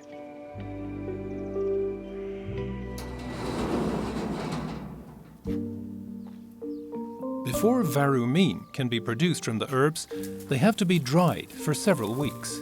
Supposedly, 35,000 customers have ordered Dr. Georgiev's liquid. Варуминот е составен од 30 и нешто билки. Значи, прво треба да им се за подобрување и појачување на имуниот систем, пак вториот дел од билките е да самиот болесник кој ќе почне да го употребува варуминот, да самиот виде кој ќе застане пред огледалот дека има промени. Ivan Georgiev claims he cured his own cancer years ago, using herbs. Afterward, he began to experiment and develop varumine. Логиката си кажува своето за каков лек ќе направиш и дошто. И има друго, да самата природа си има створено. Дали на цвет, дали на лист, за кој орган. Значи, природата си го самото тоа ствара, не друг.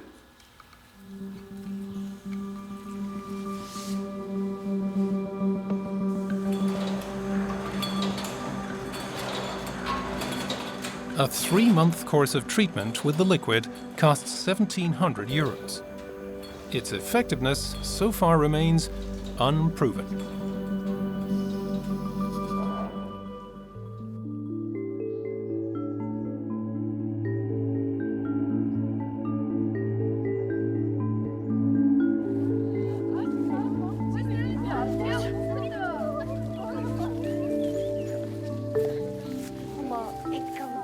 June 24, the day when Bulgarians celebrate herbs. For this occasion, Ralica Kahayova and her girlfriends get up at 3 a.m. Радостта е най-естествената човешка емоция и точно когато си в природата ти я усещаш най-много. И след това почувстваш неговите лъчи, как те стоплят цялото ти тяло и всичко е толкова различно.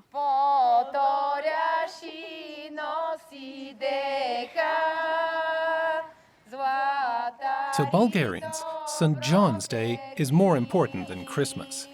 They say the sun has nearly reached the end of its journey into summer.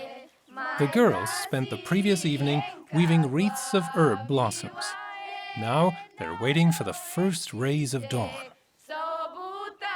На този ден силата на билките е най-въздействаща и тя се предава върху хората. Ние можем да черпим от нея постоянно. Тя е нашия енергиен източник и ние се възползваме от това.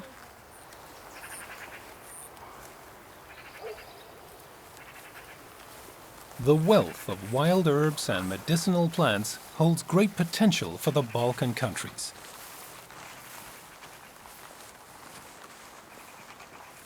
Farmers, biologists, and wild plant experts are beginning to exploit this potential. Future wealth from herbs from the Balkans will depend on their sustainable management. Вярата в добрите неща, защото това е едно от тези добри неща, които се надявам хората да запазят със себе си, като традицията.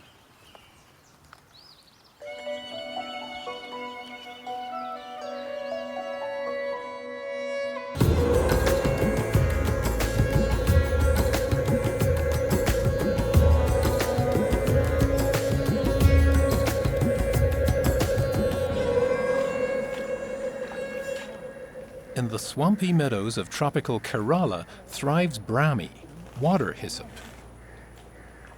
The inconspicuous herb is said to improve the faculties of thought and memory. In India, gathering herbs is a way for many farmers to gain a bit of extra income.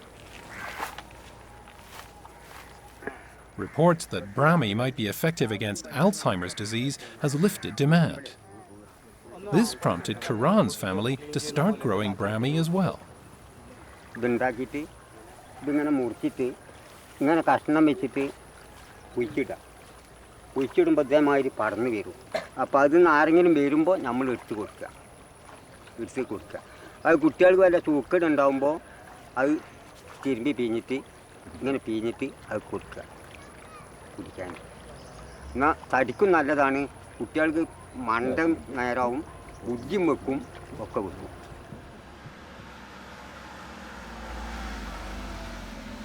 Karan sells his brahmi harvest to a small factory. From the mountains in the heart of Kerala come a variety of plants that many Indians consider essential to everyday health. The boss receives herb deliveries personally. In his artisanal production, Abdul Jabbar Gurukal processes more than 500 medicinal herbs into Ayurvedic medicines. Ayurveda means the science of life. It was long forbidden under British colonial rule. Yet some small producers preserved their old recipes. ഏകദേശം 300ഓളം മരുന്നുകൾ ഞങ്ങൾ ഈ കമ്പനിയിൽ മരുന്നുണ്ടാക്കാനായി ഉപയോഗിക്കുന്നുണ്ട്. ആയുർവേദത്തിൽ തന്നെ രോഗങ്ങളെ തന്നെ 3 തരമാക്കിയിട്ടുണ്ട്. സാധ്യം, അസാധ്യം, അസാധ്യം. ചികിത്സയിൽ മാറുന്നത്, മാറാത്തത്, വളരെ ബുദ്ധിമുട്ടി മാറുന്നു. ചില മരുന്നുകൾക്കൊന്നും മരുന്നുകൾ തന്നെ കാണപ്പെട്ടിട്ടില്ല. അതങ്ങനെ ചികിത്സിച്ച് പോവാം. പക്ഷേ അതിൻ്റെ വേഗത കുറക്കാമെന്ന് മാത്രം. മരുന്നുകളുണ്ടെന്ന് പറയാൻ കഴിയില്ല. മരുന്നുകളുണ്ട്, കണ്ടെത്തപ്പെട്ടിട്ടില്ല എന്ന് മാത്രം.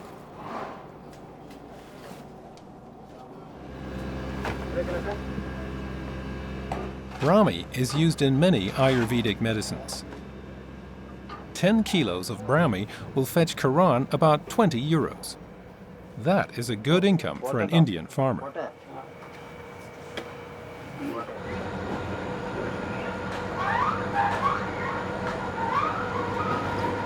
Such herbs as the Asiatic pennywort are directly processed.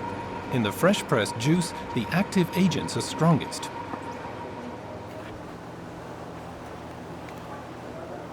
The heart of the artisanal operation is the oil kitchen.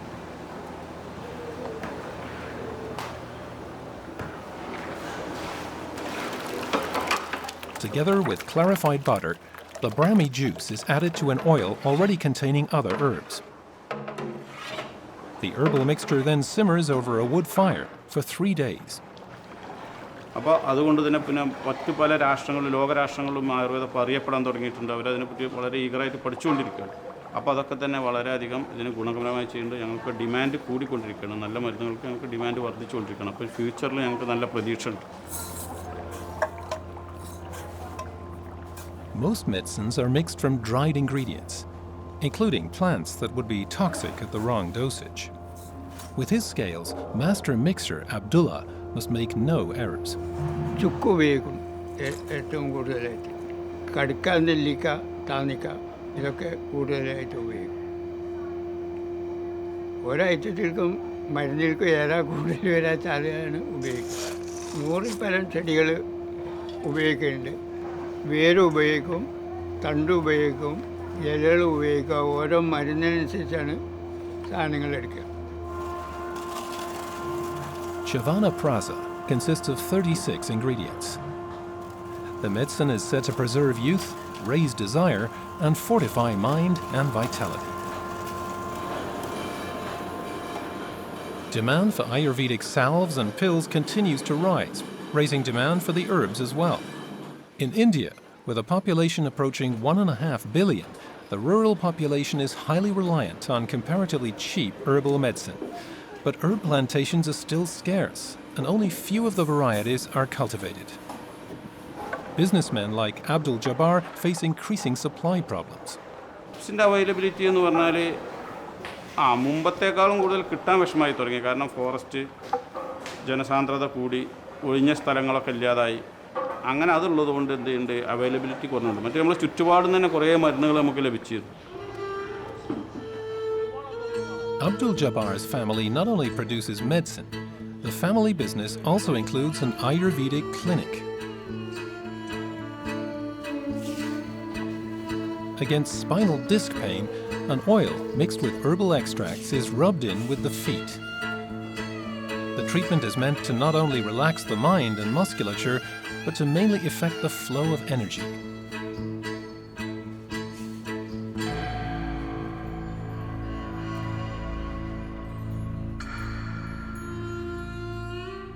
The clinic is run by Abdul Jabbar's brother, Abdul Rahim.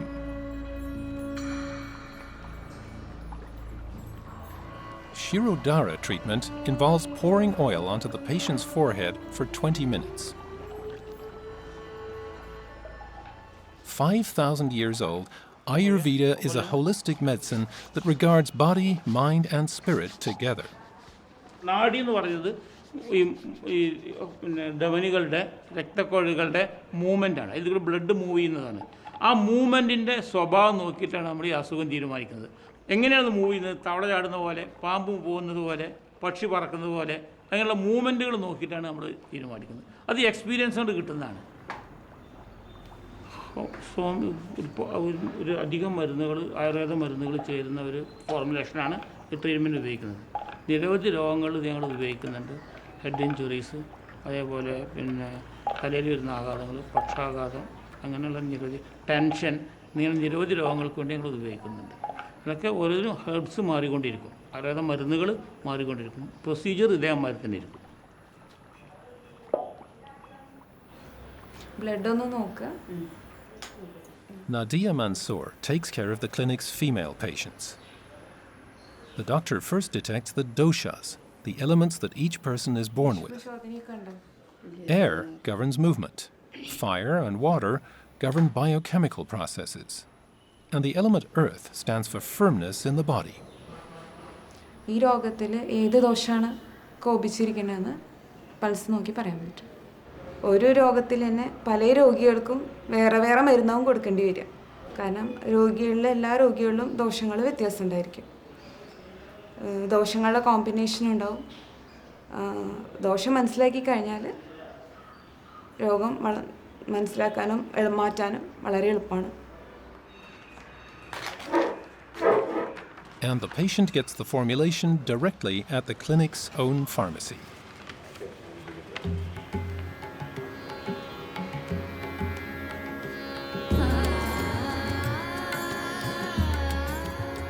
Some of the ingredients for Ayurvedic medicines grow only in the mountains of northern India.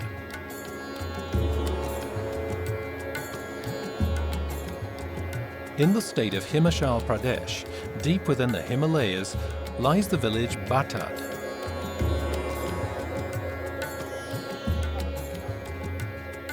What the few villagers don't grow themselves, they find at a small village shop.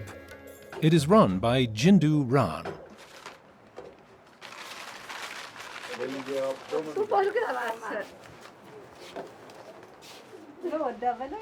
Even with health problems, the villagers turn to the merchant for help. Jindu Ram is a substitute for a village doctor. A neighbor has come with stomach pain. Until 20 years ago, this village had a healer. When he died, they couldn't find a successor. So the shop owner decided to get training from an herbal healer in the next valley.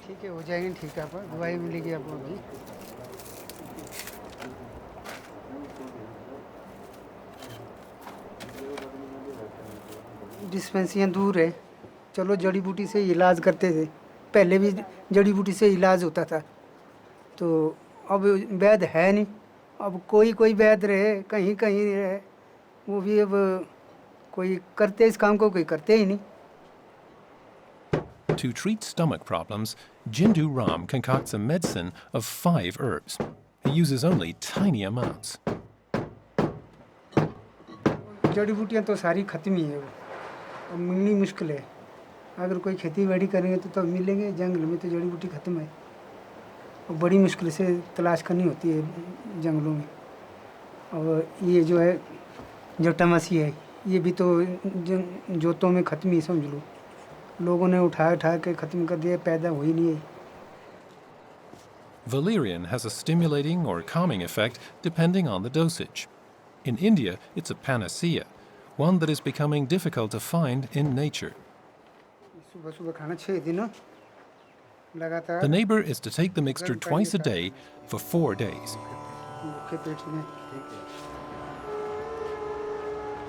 Without the herbal medicine, these villagers could no longer afford to get treatment.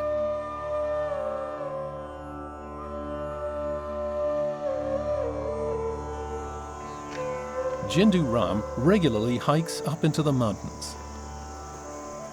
In the forests and on the alpine meadows, gathering herbs is strictly regulated or totally forbidden. Not everyone respects this. There's a thriving black market for wild herbs.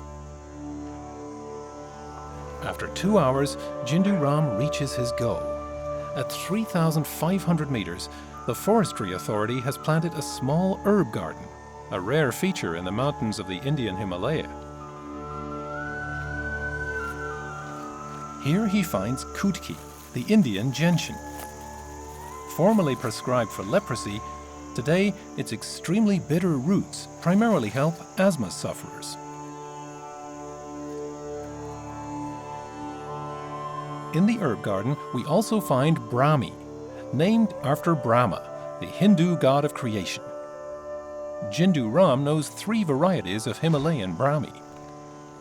ये ब्राह्मी जो है काटे हुए के काम में आती है, जहाँ से कट लगता है, मांस में लगता है, हड्डी टूटती हैं, ये उस काम के लिए है। इसको सुखाना, सूखा करना इसको, फिर सुखा कर जो 2 जड़ी बूटी और पड़नी। मीन की ब्राह्मी जो है वो आती क्या नाम पेट कब्ज के काम में, जिसको पेट कब्ज हो गया वो उसके काम में आएगी। तो जो असली ब्राह्मी जो है वो सेहत बढ़ाने के लिए, उससे सेहत बढ़ती है, उसको जो है दूध के साथ इस्तेमाल करते हैं और उस ब्राह्मी से जो है आदमी की सेहत बनती है। A growing number of medicinal herbs have become hard to find in nature, like bankakri, the Himalayan mayapple, which is said to fight tumors but is also highly toxic when incorrectly dosed. ये तो 4-5 साल के अंदर भी खत्म हो सकती है और दोबारा बीज पड़ना नहीं, वो कच्ची उखाड़ रहे फिर तो खत्म होने जा रही। और जड़ी बूटियाँ जो है ऐसी नर्सरी में ही मिलेगी, बाकी जगह नहीं मिलेगी। वो पब्लिक का हो गया, अपना ही नुकसान हो गया। तो बाहर जो है इतनी सारी जड़ियों के पता नहीं कितनी दवाइयाँ बनाएंगे वो। हमारे लिए तो कुछ काम की नहीं है। हमारे जो नहीं जानता तो उनके लिए क्या है ये तो ऐसे ही घास लगा है। अब जो जानते हैं उसी को है पता कि भाई ये किस काम के लिए होती है।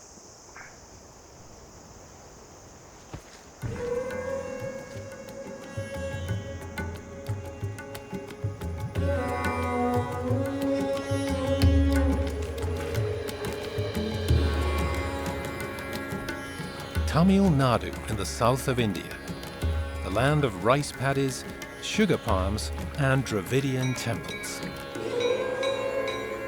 Since ancient times, people in India have been extracting aromas and essences from herbs. In the temples, they burn incense in honor of the gods and sacrifice holy basil to them.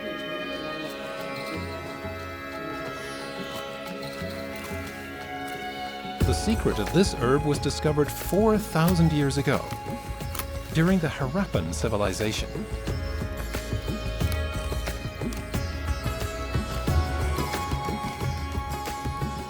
A member of the legume family, this bushy plant thrives in the hot and humid climate of southern India. Though related to beans and lentils, its seeds are inedible. It is valuable because of the dye extracted from its leaves. The ancient Greeks called it indicon, coming from India. From this, the English derived the word indigo. This artisan operation was founded under British rule. Today, Balamanikam's family processes 3,000 tons of indigo per year. இந்த indigo மூலமாக நம்ம துணிக்கு மட்டும்தான் சாயம் போட்டுட்ருக்குறோம் இவ்வளோ நாள். ஆனால் நிறைய பேர் வெளிநாட்டிலேருந்து காஸ்மெட்டிக்காகவும் மற்ற பர்பஸ்க்காகவும் ஸோ இதுக்கான டிமாண்ட் வெளிநாட்டில் இனிமேட்டு அதிகமாக இருக்கும்.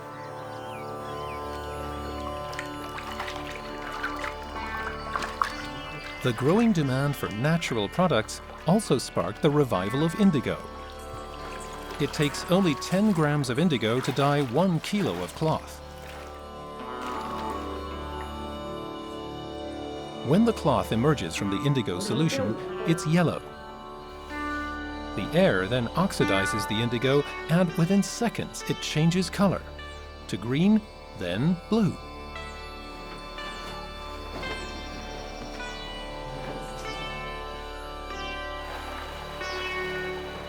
Indigo plants contain indican, a colorless chemical compound.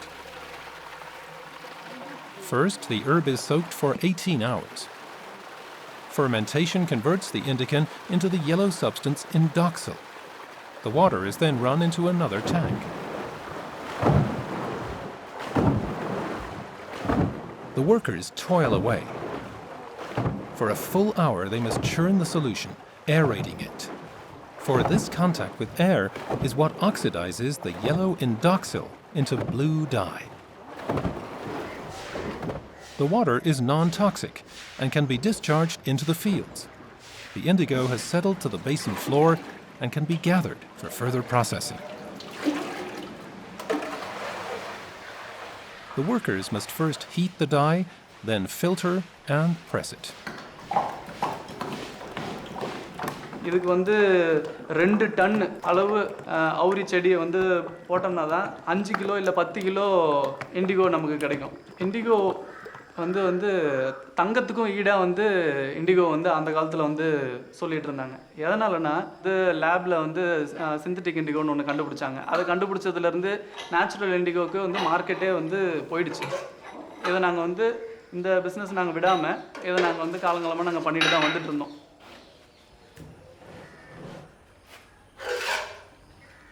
It takes the indigo cakes 6 weeks to dry. Then they can be sold.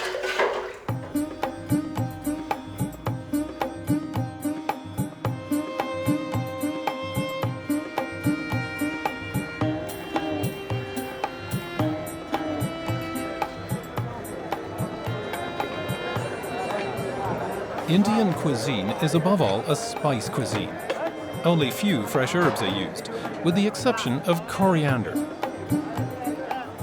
And in the south of India, the markets naturally offer the leaves of the curry tree. Freshly fried in oil, they are an essential ingredient of southern Indian cuisine. Another plant on the southwest coast is vetiver. The plant belongs to the family of sweet grasses. Its versatility is almost unsurpassed. In India, vetiver is not only used in medicines and cosmetics, it also flavors foods. And by stabilizing the soil, it even protects against erosion.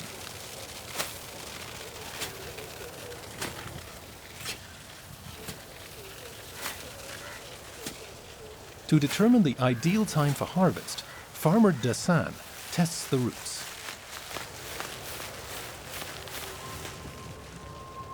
Only they are processed, while the grass itself is fed to the cattle. Formerly, vetiver roots were primarily made into curtains. Their aroma keeps away mosquitoes. Indira Satyan and her friend Divya weave the roots into mats.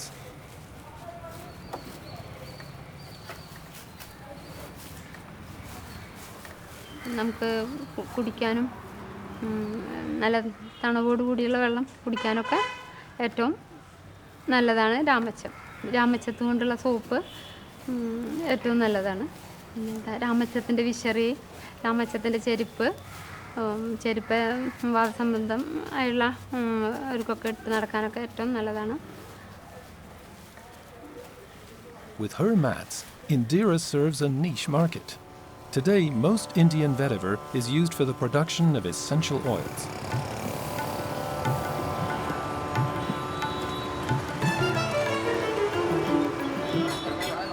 A holy day in Mysore. In southern India's city of aromas and fragrances, marigolds and jasmine flowers are being strung into garlands. They are being prepared for the elephant-headed god Ganesh. His annual festival is celebrated throughout southern India. In Mysore, they light a 2-meter-tall incense stick in his honor.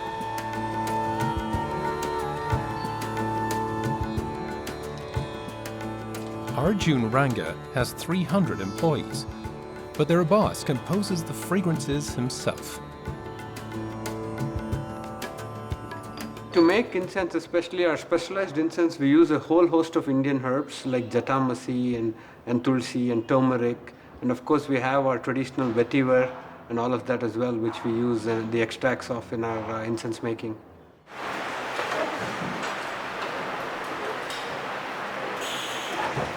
Founded in 1950, the company Cycle leads the Indian market for stick incense. Arjun Ranga runs the family business in the 3rd generation. In Mysore and the surrounding area, they produce 8 billion incense sticks per year, nearly 22 million per day.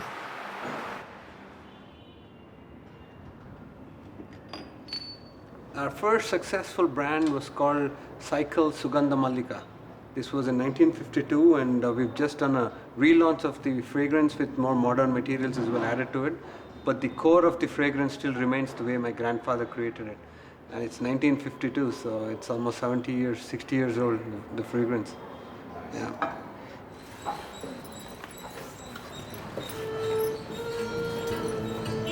The bamboo comes from the northeast of India.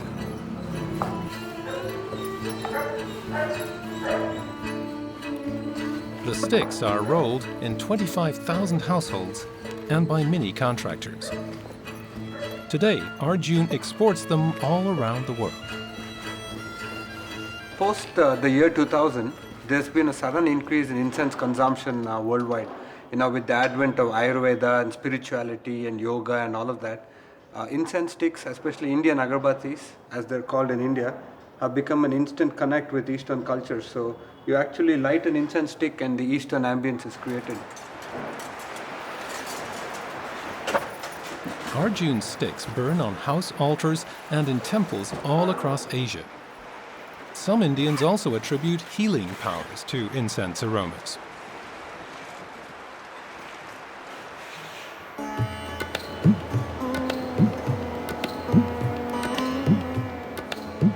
The foothills of the Indian Himalaya.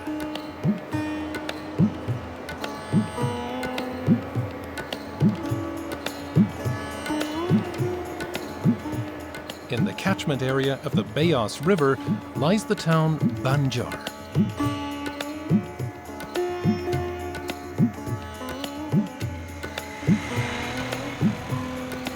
At around 9, the merchants open their shops.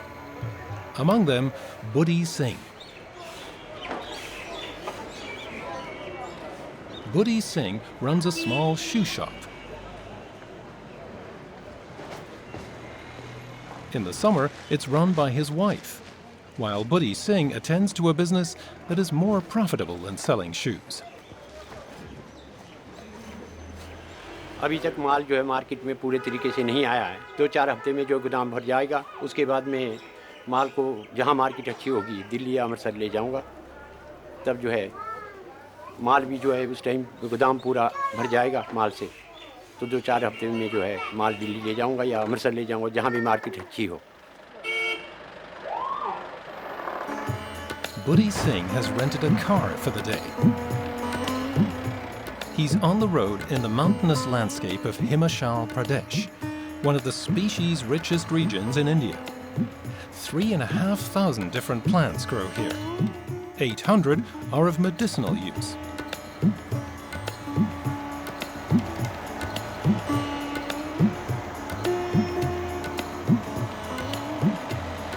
Buddhi Singh deals in wild herbs gathered at middle mountain elevations.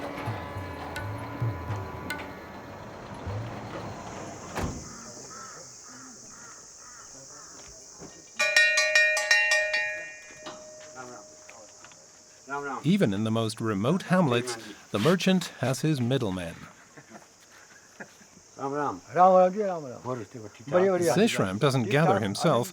He buys for Buddhi Singh whatever the locals bring in from the surrounding forests.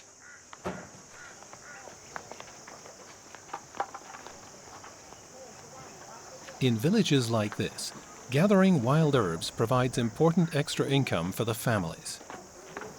The Forestry Authority issues licenses. An annual 2.5 thousand tons of medicinal plants are gathered and traded in this part of Himachal Pradesh alone, worth nearly €2 million. The price depends on the quality. Buddhi Singh checks the herbs, then the two discuss them. Dried, many plants look similar, and not all heal. Some can be poisonous. It's vital that the merchant knows the plants. जड़ी बूटियाँ तो वैसे बहुत किस्म की है। यहाँ जो है पूरे हिमाचल में 165 किस्म की जड़ी बूटियाँ हैं, परंतु इस एरिया के अंदर 9-10 किस्म की जड़ी बूटियाँ पाई जाती है। उनको हम इकट्ठे करते हैं। और कुछ एक जड़ी बूटियाँ जो है, जैसे डायबिटीज़ है आपकी, तो चर्म रोग के लिए आती है। पथरी का इलाज, जो पेट में पथरी बन जाती है, उसके इलाज के लिए आती है। एक जड़ी बूटी ऐसी है जिसके गैस बन जाती है। गैस जो है पेट की गैस, डायबिटीज़, और आपका जो है एक जड़ी तो इसके लिए कैंसर तक का इलाज करती है।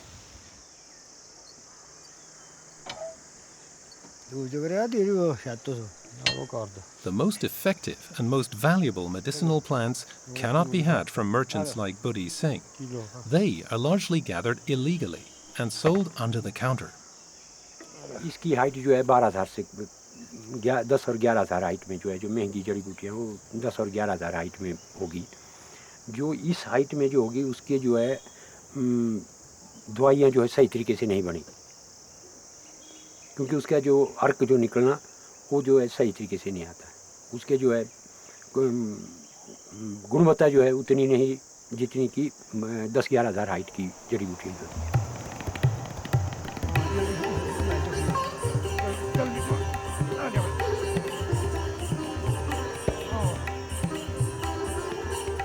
In India, 130 medicinal herbs are used commercially on a huge scale. More than half of these plants are endangered. Barely 20 species are actually cultivated. In the mountains, Buddhi Singh has a small farm, tended by his sons.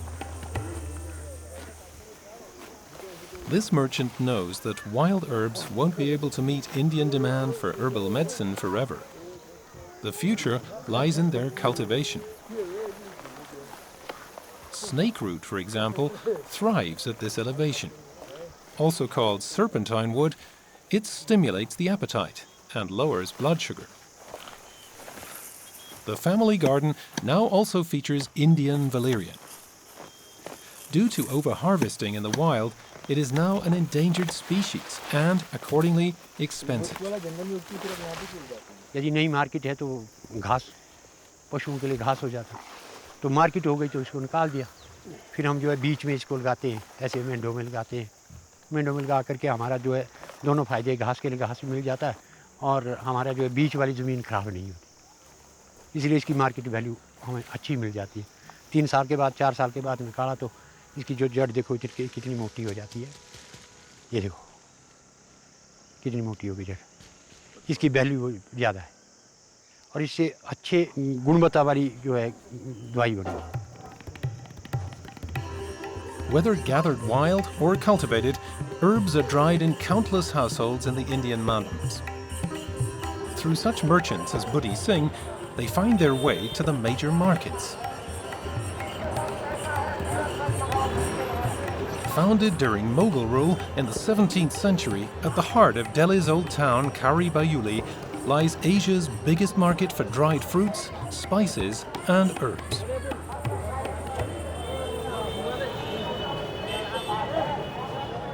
The walk to his office takes Akhil Galodia through Tambaku Qatar, Tobacco Alley.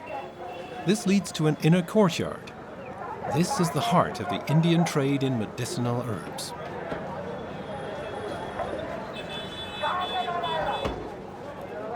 For 130 years, the Galodia family has been in the herb business.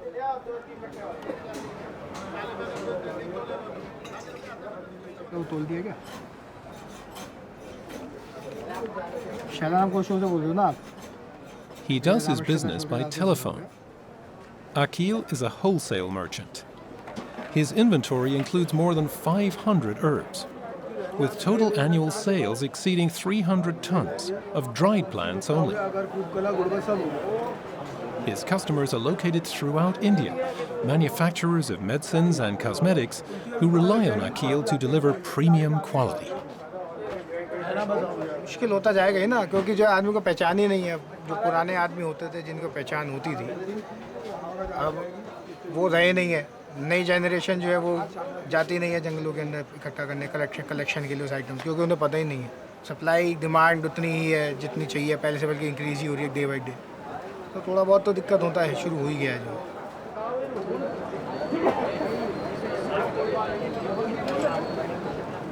It is a world all its own. There are no walk-in customers, so those entering the courtyard are generally in the herb business. Or they serve the business like the chai walla, who makes the merchant's tea.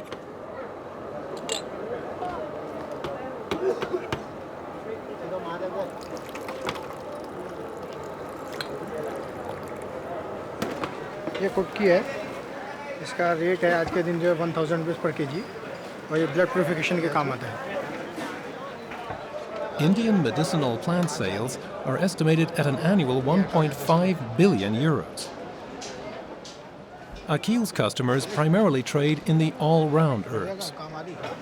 ये जटामासी है, ये जो है hair fall के अंदर काम आती है। इसको जो है एक ऑयल के अंदर इसको बॉईल करके उसका एक्सट्रैक्ट निकाला जाएगा पहले इसका।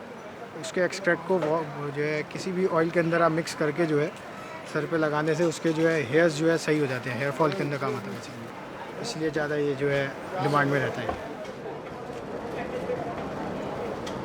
The annual growth rate of the Indian market for medicinal herbs is currently 20% and increasing. Day by day जो है आयुर्वेदिक का जो है इंक्रीज़ हो रहा है, मगर उसके साथ क्या क्या है जो आज से 10 साल पहले आता था मटेरियल वगैरह, उसके अंदर क्वालिटी के अंदर बहुत कॉम्प्रोमाइज़ हो गया। पहले बेस्ट क्वालिटीज़ आती थी एट चीपर रेट, अब रेट ज़्यादा है, क्वालिटी डाउन होता जा रहा है। कुछ हर्ब्स जो है वो ख़त्म हो गया है, बिल्कुल ही स्पाइसेस ख़त्म ही हो चुके हैं।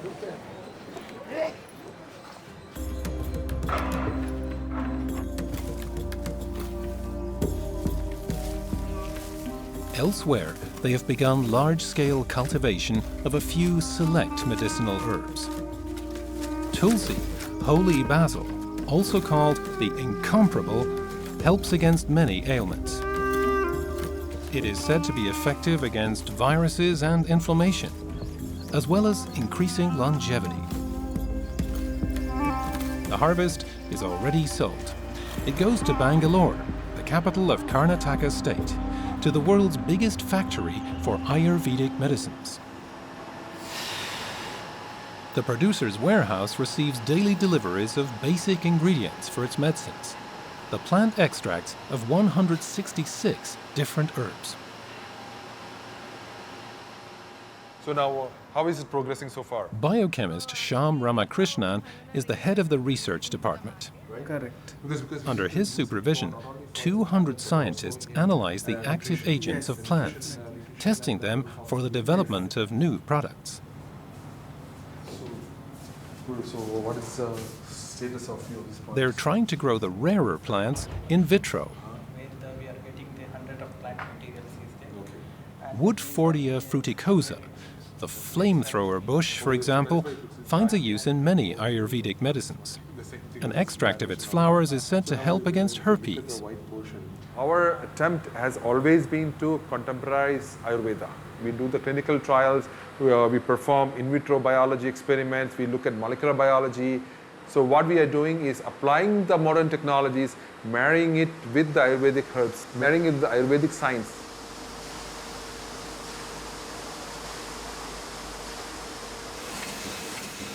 $10 million pills per day translates to an annual revenue of 300 million euros. In more than 90 countries, doctors prescribe Ayurvedic medicines bearing the Himalaya brand. The key market, of course, is India.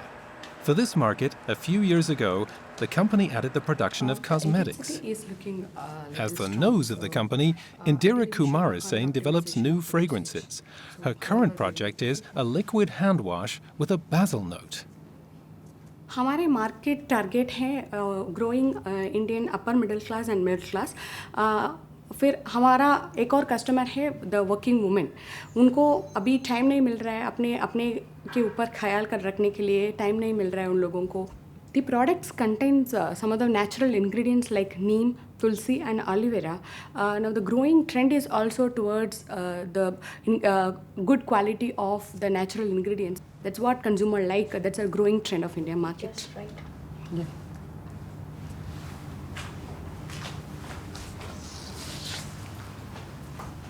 Himalaya's philosophy has been wellness in every home through herbal healthcare, right? Through herbals.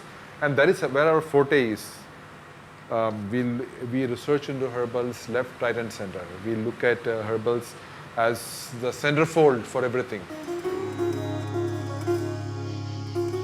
Herbs are also the basis of Tibetan medical treatment. Since the Chinese annexed Tibet, this country's more than 1,000-year-old medical knowledge is being transmitted primarily in India. In the Dhauladhar Mountains lies McLeod Ganj, the seat of the government of Tibet in exile. After fleeing from the Chinese, the Dalai Lama settled in McLeod Ganj, and with him 11,000 people, most of them Tibetans in exile.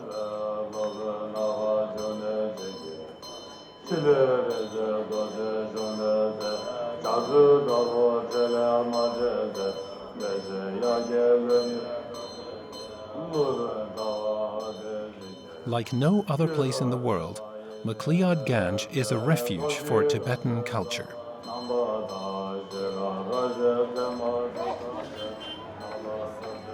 For this reason, primarily young Tibetans are drawn to the residence of the Dalai Lama.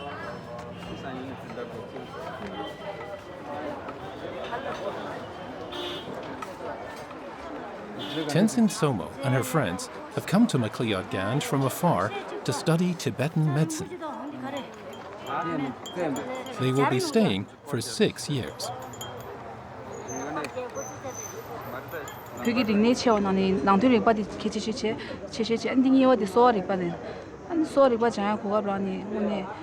나 ngaran thoni na sorry but the rishun cha chimbu jin sambu ani pheba cham main ba chimi la phen thoi da khanji te ani ya po yor sam ani ta su thoni da rishun di sungyop chela da khanji ni ba chinji da inde loji ten thoe jinga reo chi ra ani kan ne ba khang ma te da an su thong khang thu do ya ko che sam chashi. Tenzin Somo is 23 years old and in her 4th year of studies.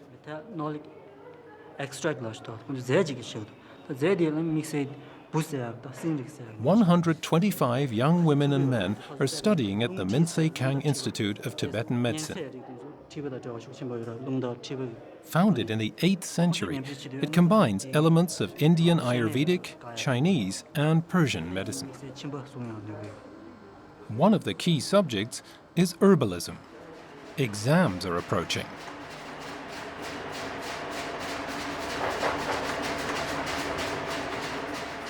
Attached to Minsei Kang is a clinic. The institute also produces its own medicines. At the end of their studies, up-and-coming doctors like Tenzin Somo must know 175 Tibetan medicines, some with up to 32 ingredients. They must know how these are made and from which substances. Although a small number of medicines also contain minerals, Tibetan healing is based, like Ayurveda, on herbs. Menza the Nanzu Sademi Minchi and Yuma in the Sixty Guna Gushinana. Oh, the Kalana Kare. Tangu Meza, Tangu Jung, what too much to Shinda, the Sishin Sama me, La Pijichi, Tangu Pijichi, Laura. So soon I will get the Sama Pinto, the Sun.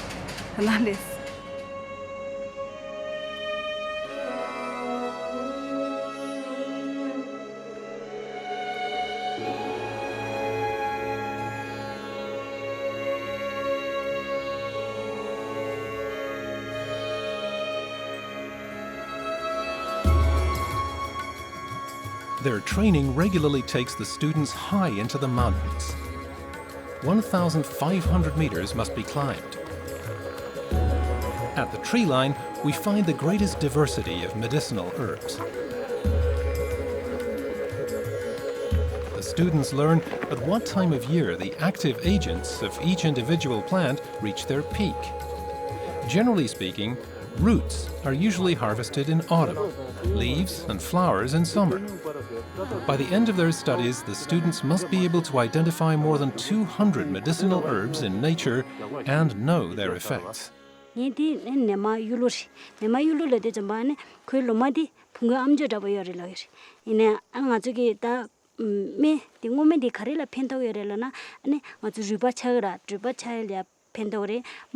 ma soil pentore ajuki menal de changmulo ani chacham phichi dangri ani loma phichi dangri medo phichi dangri tombo phichi dangri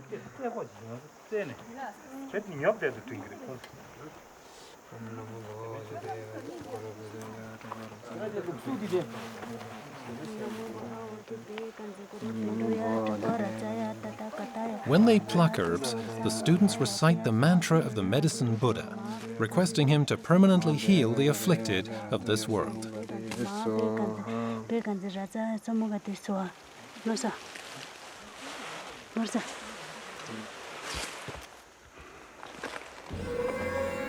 The students were given 4 hours to look at the herbs in their natural environment. This is followed by an on-the-spot examination.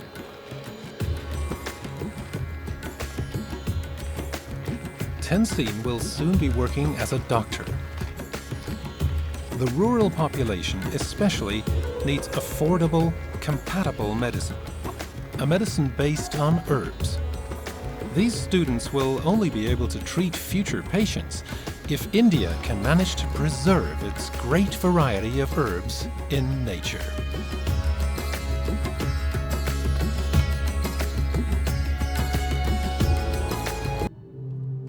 Lake Titicaca in western Bolivia. To many, this place is considered holy. According to local legend, it was the birthplace of Inca civilization. A medicine man from the nearby Andes, a Kalawaya, and his wife stop to rest on the high plain. They have brought herbs, coca leaves, and sweets.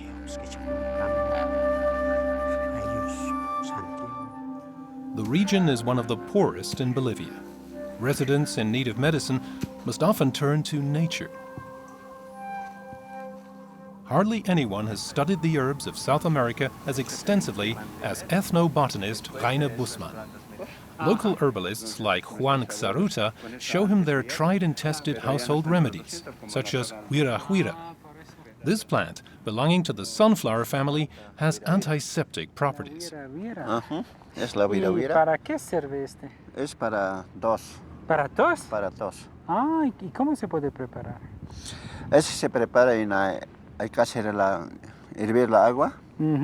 A la agua hervida hay que soparle. Después de una semana, poco a poco, ya te quita el tos. A ver. The number of Bolivians like Juan with this kind of knowledge of Andean medicinal culture is dwindling. Juan learned almost everything from his grandfather. Das Wichtigste ist die Verbindung zum traditionellen Wissen der Leute vor Ort, denn nur die wissen, wo Pflanzen gesammelt werden sollten, wann müssen die geerntet werden, wie funktionieren sie, für welche Krankheit kann man sie direkt benutzen. Aha.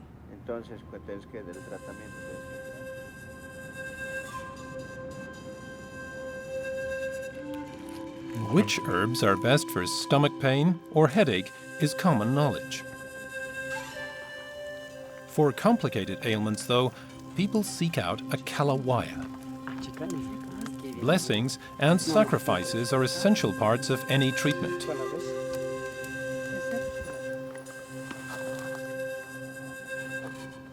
Rituale sind in vielen traditionellen Medizinsystemen extrem wichtig. Der Patient muss verstehen, dass er tatsächlich geheilt werden kann. Also so eine Art Eigenheilung ist ein ganz, ganz wichtiger Aspekt hier.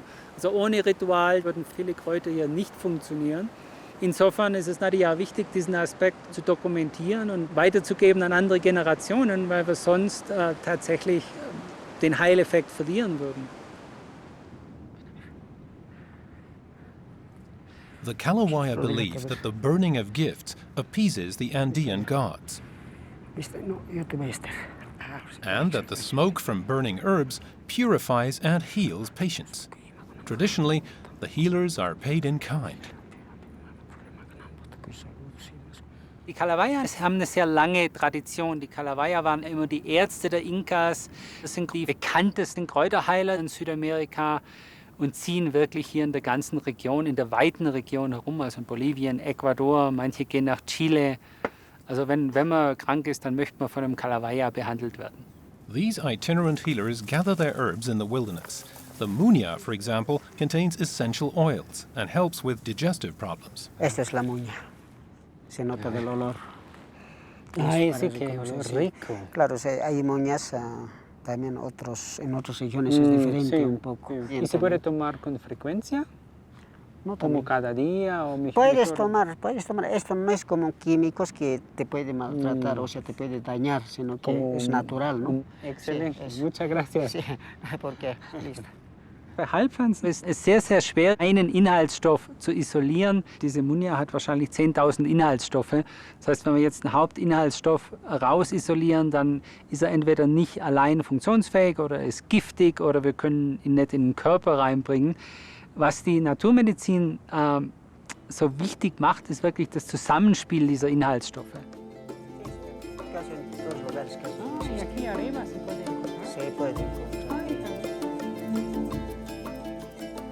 While herbs remain the primary element of medical care in many parts of South America, the continent's medicinal plants are encountering growing global demand. The hunt for the most valuable active agents leads their purveyors to the most remote places.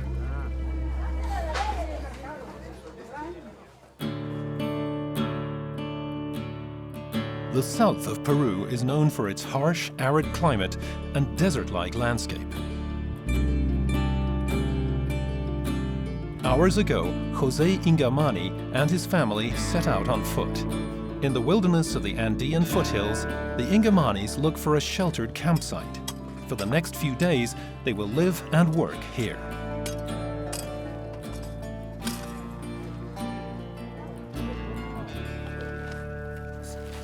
Es por eso que nos abastecemos. Y acá tenemos el agua.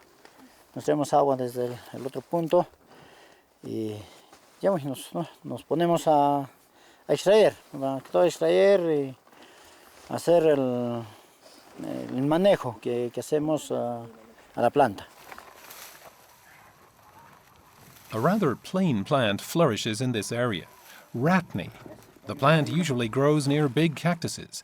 Jose and his people aren't after the flowers or leaves, they need the roots. These have antibacterial properties.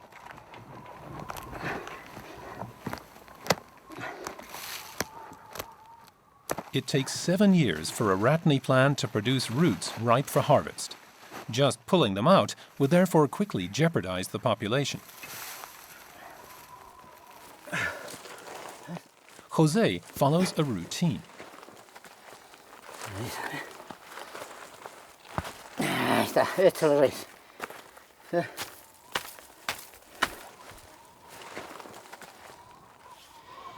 Vemos, ¿no? A los costados que hay. Por ejemplo, en este caso, mire usted, acá hay una chiquitita. Esta recién ha nacido recién esta.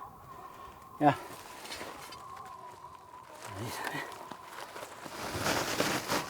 Esta semilla, lo único que hacemos es con la tierra así y con el pie. Un poco ahí y le echamos tierrita.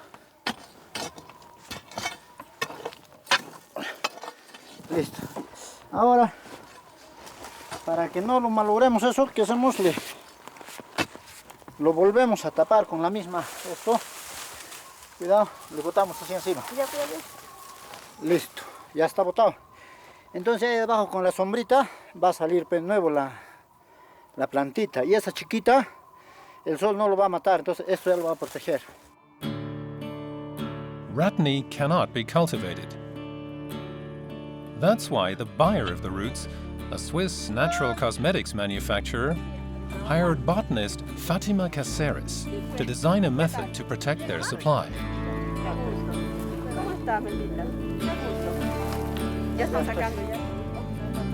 From clearly specified plots, Jose harvests only 1 in 5 plants, while precisely documenting the gathered roots. La especie estaba en estado vulnerable, en estado amenazado en el país. Si ellos extraen una planta adulta, deben de sembrar al menos 20 semillas para que salgan 2 o 3 plantas en el área y sea de esa manera de vuelta. De esa manera se hace la sostenibilidad. Además, José y su familia saben que pueden sacar el material continuamente cada año si es que ellos hacen este trabajo de sembrar las semillas en el lugar donde ellos extraen una planta. The antibacterial effect of the ratney root has long been known in southern Peru. Ahí está. Nosotros utilizamos una para que nos cure acá y también llevo al pueblo. Llevo un poco para las personas que están enfermitas, por ejemplo, tráeme restañitas. Entonces, para que se curen para los riñones. Eso es lo que sabemos nosotros para curar los riñones. Entonces nosotros les llevamos y nos agradecen la gente, ¿no? Sí se pueden hablar. Sí. The working days in the wilderness are long. After 2 weeks, the root gatherers return to their village, Chuquibamba. Out of 3,000 villagers, the Ingamanis are the only ones with a license to harvest ratney. The cleaning and drying of the shredded roots is also a group effort.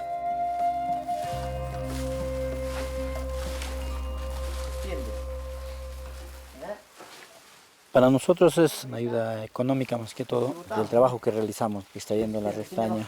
Y más que todo con eso solvento los gastos de la familia, ya que es una familia muy numerosa la que tenemos. Yo tengo 10 hijos. 10 hijos de los cuales trabajamos todos nosotros, ¿no? For Jose and his family, the Ratney project provides a guaranteed constant income. They deliver directly to the buyer, with no middleman. The demand is considerable. The Ingamanis ship a ton per year to the production site in southern Germany.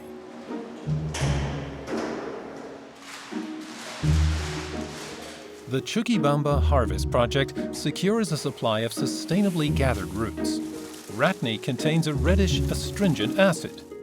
Reducing oral inflammation and strengthening the gums, it is a tested ingredient for the production of toothpaste. In this way, healing substances from the foot of the Andes find their way around the world.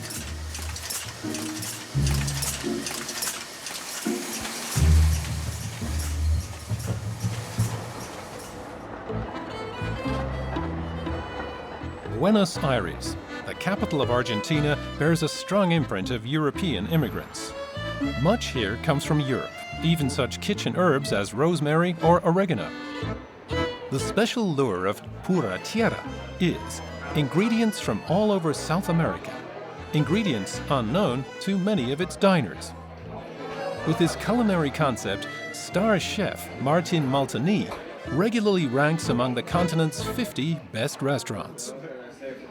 Los restaurantes son ese lugar que tenemos con el cliente para contarle historias acerca de nuestras costumbres. La cocina me da una herramienta para poder, por un lado, viajar, por otro lado, descubrir cosas todos los días, porque la realidad es que la cocina no se acaba nunca. Cada hierba que descubrimos, cada pequeño hongo, cada pequeño productor es un descubrimiento nuevo. Today, he's experimenting with Oxalis valdiviensis, a false shamrock indigenous to Chile and Argentina. En el Oxalis usamos el tallo y usamos las hojas, la cual el pueblo mapuche usaba para refrescar las papas cuando las cocinaban en el suelo, pero es muy bonita. In many parts of Patagonia, wild rabbits are pests. Martin candies the tender meat, refining it with crispy fried potato strips and indigenous tomatoes. From the leaves of the sorrel, he makes a cream which, along with the flowers, gives the dish a tarty, fruity note. For his recipes, Martin seeks out herbs that have existed in the country for ages, but which have been ignored by modern Argentine cuisine. He discovers these specialties on his tours of the outlying provinces. Then he gets his wholesalers to cultivate them. ¿Con cuál? Y no, yo me llevo un par de las que preparaste. Bueno, mira, me parece que por ahí, esta que está linda. Uso esta de Mancay. Y prueba con esta.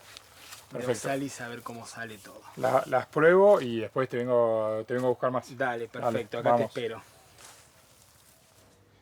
The roots of the almond kai, also called the lily of the Incas, are known to contain much starch.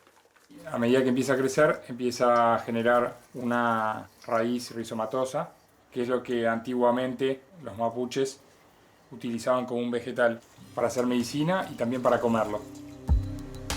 Legend has it that a condor abducted the girl almond kai as she went out to pick medicinal herbs in the Andes. His claws injured almond kai, and in each spot where her blood dripped onto the ground, an herb with flecked flowers grew. These now enhance Martin's menu.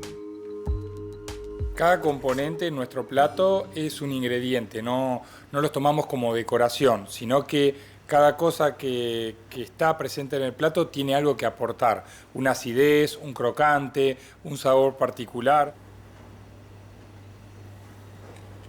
Tenemos una ensalada de quinoa, las frutillas nativas, los rábanos, tenemos también las raíces de la mancay y tenemos las hojas de astromelia, terminando con una pequeña vinagreta de frutillas nativas. Martin's successful style of cooking is modern, yet also a celebration of the culinary traditions of the Aboriginals of Argentina.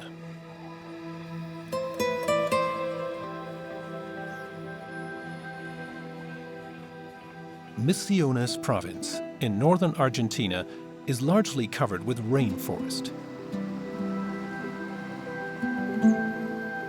Here, the Guarani tribe has lived for thousands of years.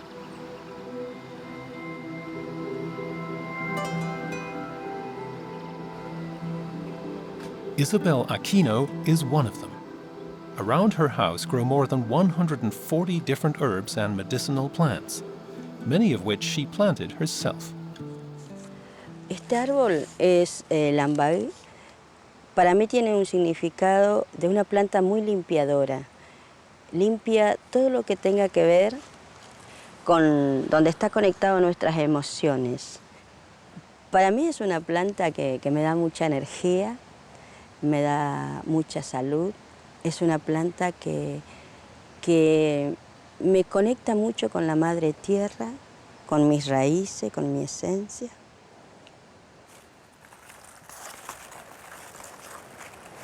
Gracias.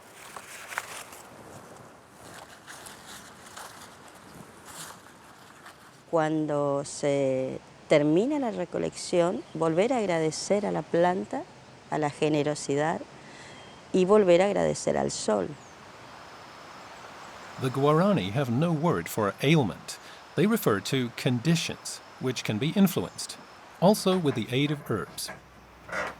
From ambai leaves, Isabel makes a tincture to treat the respiratory system. Todas las plantas nos ayudan, digamos, a estar mejor. Entonces, bueno, este preparado ya desde muy chiquita lo he visto en mi casa, preparando tanto mi mamá, mis tíos y también los vecinos, ¿no? Preparaban, ponían en la caña ciertas hierbas y con eso ellos se tomaban o se aplicaban.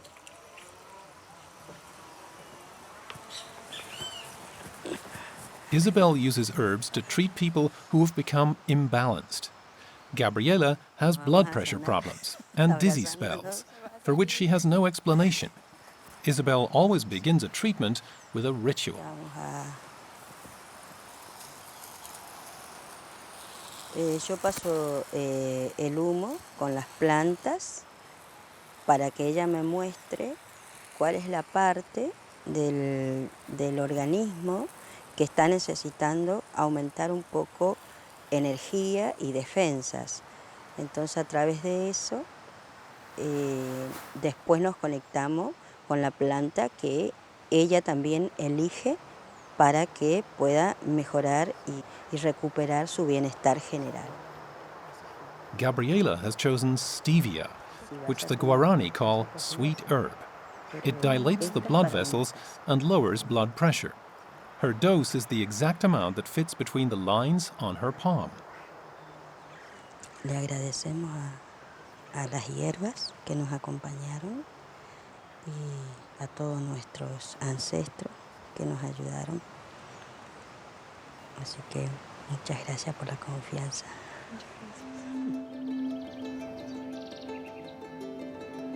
This land used to be a gem mine. After the mine closed 25 years ago, property was cheap, but the area looked like a trash dump.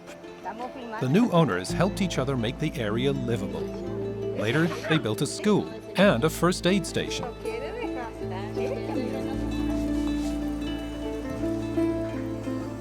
Vegetables, lettuce, and herbs. Isabel taught her neighbors how to grow them. A small, vibrant community evolved. Betty Zemunik belongs to a group of women cultivating rare medicinal plants under Isabel's supervision. Actually, a great deal more is involved. Working with Isabel and the herbs helped Betty get through a deep existential crisis. Isa para mí es mi maestra genial. A partir de haber conocido a Isa, recuperé mi vida en cierta forma. Sí, es maestra terapéutica, es mi ídola, te digo de una. Entonces encontrarla a Isa fue como encontrar también mis raíces y volver a retomar esos sabores, saberes, que se ayuda mucho, mucho a gente muy humilde. Así como me ayudaron a mí, también podemos transferir conocimiento a gente que hacemos a través de nuestro trabajo. Sí, como el sistema. To Isabel, healing means allowing others to benefit from her strength. Muchas gracias.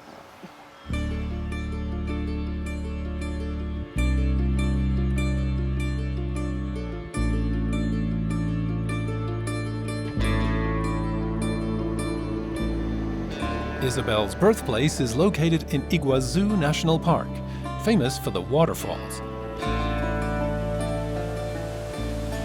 The Guarani populated this area for some 1,000 years, until the 1970s, when the Argentine government prohibited all human settlement in the park. Each visit is emotionally difficult for Isabel.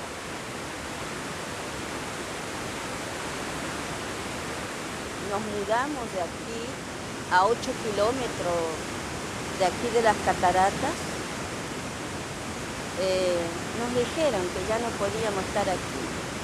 Y recuerdo que nos bañábamos aquí. Era un lugar de mucha libertad, de mucha paz. Éramos como una familia, con la planta, con los animales, con el agua, con el viento. In her work as an herbal healer, Isabel has often benefited from her childhood in the natural paradise by the Iguazú. Esto que aprendí, digamos, este conocimiento ancestral, yo creo que sí, que se ha perdido en el camino bastante, las plantas medicinales especialmente, pero creo que se va de a poco de nuevo armando una nueva conciencia de que, bueno, son vidas para otras vidas.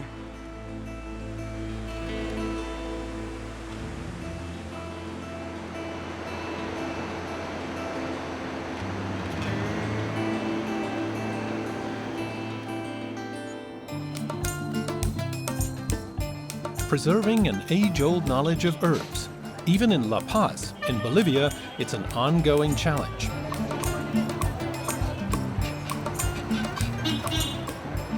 And the core of Rainer Bussmann's research work. He regularly visits the markets and speaks with merchants, for he knows when herbal knowledge is lost, things can become dangerous for patients. For example, when two herbs look as similar as horsetail and ephedra. Schachtelhalm verwendet man für Nierenerkrankungen. Und Ephedra hatte ich ein bisschen als Stimulanz und für Uterusprobleme. Und hier in La Paz werden beide jetzt als Schachtelhalm verkauft. Das große Problem ist, dass natürlich viele Leute Schachtelhalm nehmen, wenn sie auch Prostataprobleme haben. Das heißt, wenn man Ephedra gegen Prostataprobleme nimmt, nimmt man ein Mittel, das genau das Problem herbeiführt. Man sieht doch, dass der trockene Schachtelhalm wesentlich weniger grün ist und der Schachtelhalm, der fällt leicht auseinander. To prevent these mistakes, Bussmann and his Bolivian colleagues provide education. Their herb manual, published in collaboration with the Health Ministry, is distributed free of charge. Solo quiero un poco de cola de caballo y sano para mostrarlo. Y ella solo quiere la imagen. Herbs also play an important role on the 1st of August, when Bolivians celebrate their biggest holiday, Pachamama, in honor of Mother Earth. In many places around the country, sacrifices are made in her honor. Blessings are performed by special priests. Die Gaben sind normalerweise verschiedene Kräuter mit Silberpapier, mit viel Zucker. Also die Mutter Erde mag Süßigkeiten. Und die Hauptgabe ist ein Lama.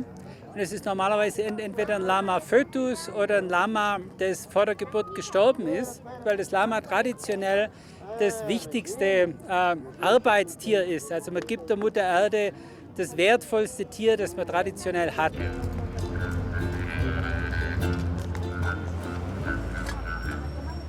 People ask the Pachamama for luck in love or success at work, but also for a protecting hand over the new car. The blessing is always with alcohol, usually beer. Nachmittags gibt es lange Staus, wenn die Letzten versuchen, möglichst schnell noch einen Priester zu erwischen. Und das Problem ist natürlich auch, dass die ganzen Priester nachmittags letztendlich betrunken sind. Das heißt, wenn man früh morgens kommt, hat man bessere Chancen, eine gute Segnung zu kriegen. After the arrival of the Spanish in South America, Catholic missionaries tried to replace the heathen Earth Mother with the Virgin Mary. Yet, many of the traditional Pachamama rituals are practiced to this day.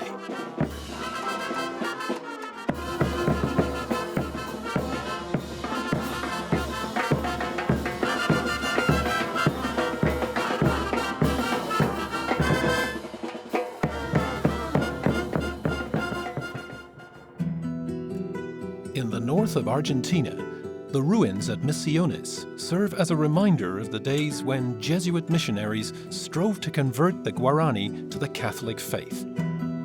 In the masonry, the monks also left a stone memorial to the flowers of the mate plant. The monks got the herb from the Guarani, who used it to prepare tea.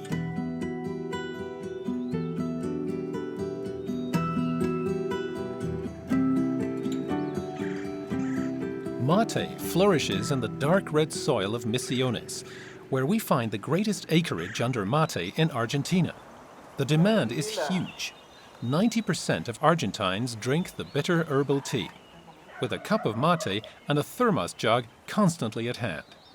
Roberto Semenyuk celebrates the shared brew as a ritual of communion. Para mi familia creo que es algo muy importante porque tenemos momentos en el día que nos sentamos con la señora, con la hija y dedicamos ese tiempo para tomar el mate, para charlar, para discutir cosas, quizás decidir cosas y esto es lo importante del mate, que el mate une. Roberto is a mate producer. He grows the evergreen shrubs on his plantation. His daughter, Gabriela, joins him in the fields as often as possible.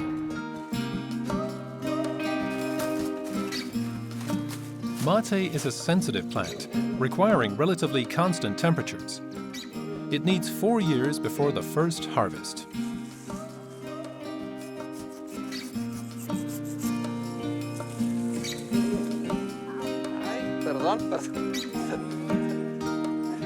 Y el sabor lo da la hoja y el tallo más donde está fijada la hoja, digamos.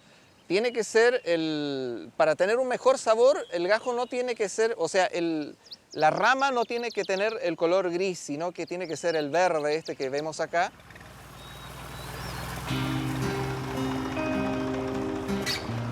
The team bundles the mate into sacks weighing about 80 kilos. In the field, Roberto employs a total of 10 workers from the neighborhood. Twice a day, they bring their harvest to Roberto's farm.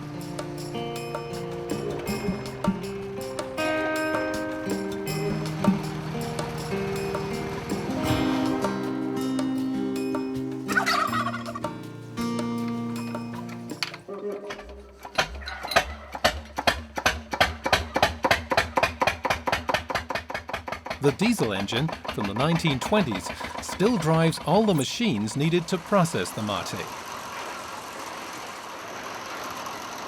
including the conveyor belts that transport the twigs and leaves to the drying drum. In minutes, the heat draws the moisture out of the mate.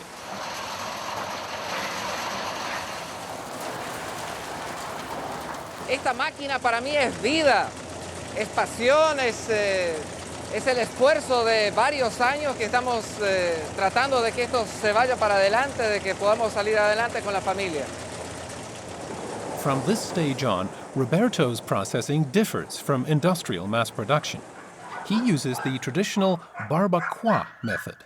Here, the tea is smoked for 12 hours in a drying house over a eucalyptus wood fire. Cuando el fuego prende bien, o sea, inicia bien el quemado que lleva oxígeno y todo, entonces tapamos las boquillas de los costados y el calor ingresa hacia adentro.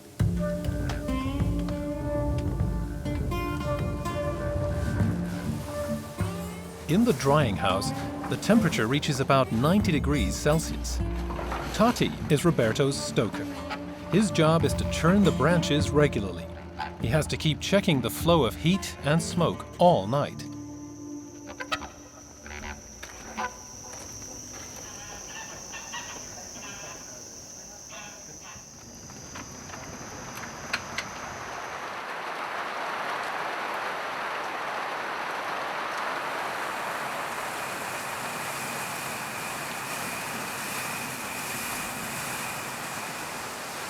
The smoking process lends the mate its special aroma.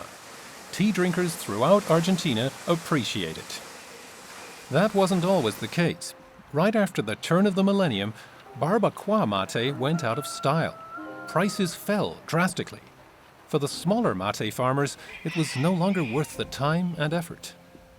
Yo venía desde chiquito trabajando en el secadero, pero con el paso del tiempo, en el año 2006, tuve la decepción o la amargura de dar de baja este establecimiento, Barbacoa, por el hecho de que no era rentable.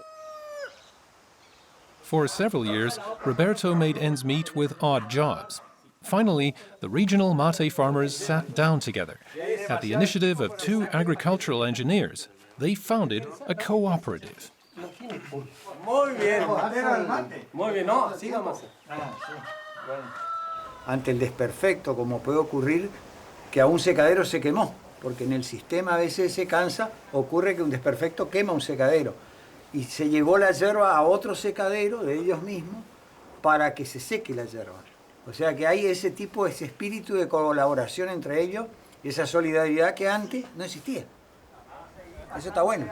El que se cargue solo con el agua, más caliente va a estar. ¿Se pasa mano? Nos unimos todos para tener fuerza hablando hacia autoridades más altas, digamos, para conseguir cosas. O sea, la diferencia está en la unidad.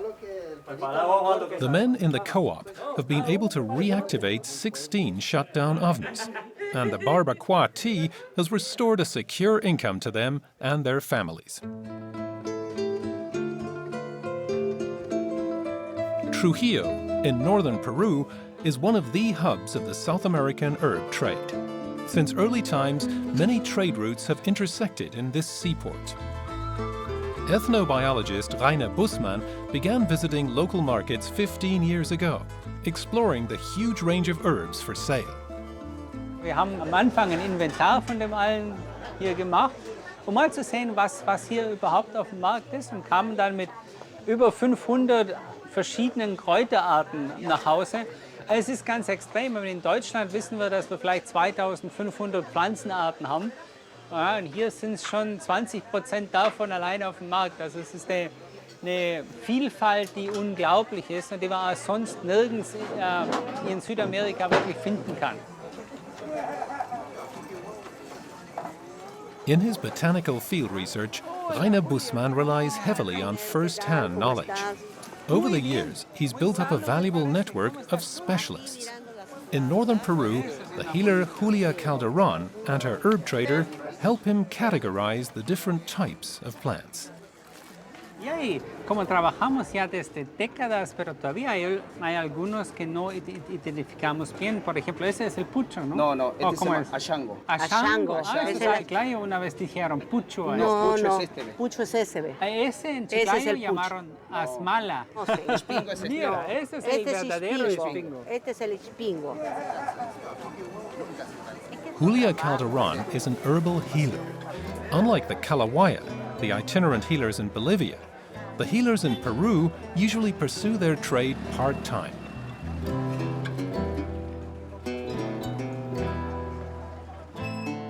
Julia lives and works in a suburb of Trujillo.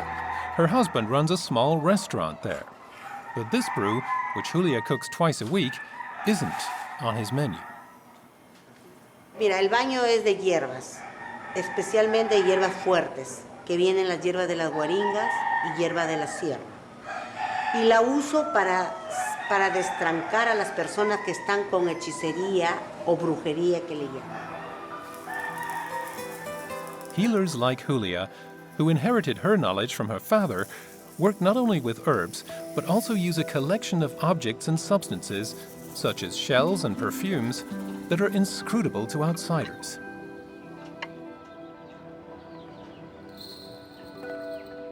Esta espada de acero es para defender los curanderos de la gente mala. Usamos este puñal. Es un seguro que lleva aguardiente, pataquina negra, piñón rojo. Está hecha con 50 plantas, de todas plantas, para destrancar. Es una cosa muy buena, muy maravillosa, porque con esto, nada más con esto, a veces hay gente que se siente muy bien.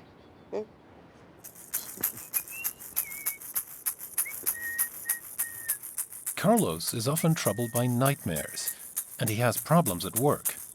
an acquaintance recommended that he visit Julia. Si no es delito en el hombre llorar por una mujer. Señor Jesús Todopoderoso, Virgen de la Puerta, Señor de los Milagros, Niño Jesús de Prada, Niño Redentor del mundo. With her incantations, Julia asks the gods, animals, and other healers for assistance. Te voy trabajando, te voy levantando.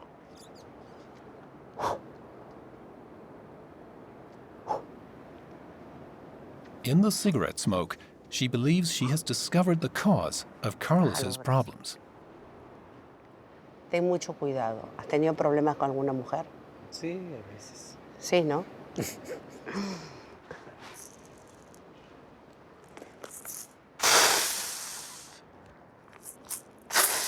Julia finishes with some parting advice to her client. Esa mujer tú no tienes que recibirle nada. Ni siquiera un caramelo. No te dejes a tocar tu cabello.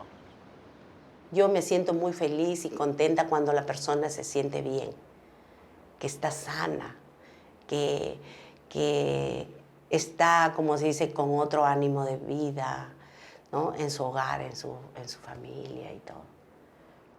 Soba las manos, como si te lavaras. For her patients, Julia is a doctor, psychologist, and priest rolled into one. They believe in her herbal magic.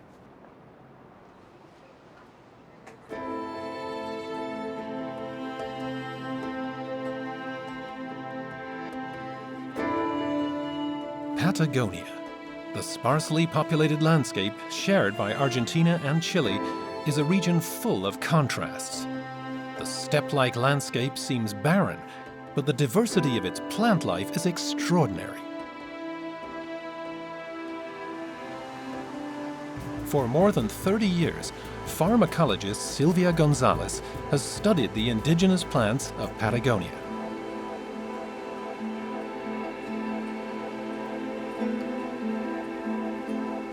One herb has particularly impressed her.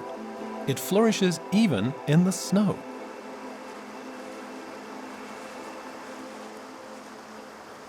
La paramela es una planta que crece en la Patagonia y es muy rústica y se adapta a todas las inclemencias del tiempo.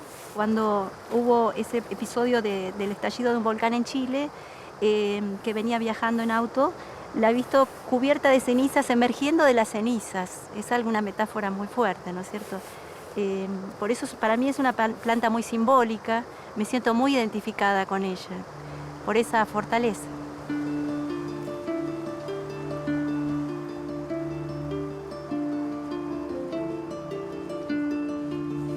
As if they believe that whatever resists the cold is good against a cold, the people around the town of Esquel often use paramela for winter inhalations.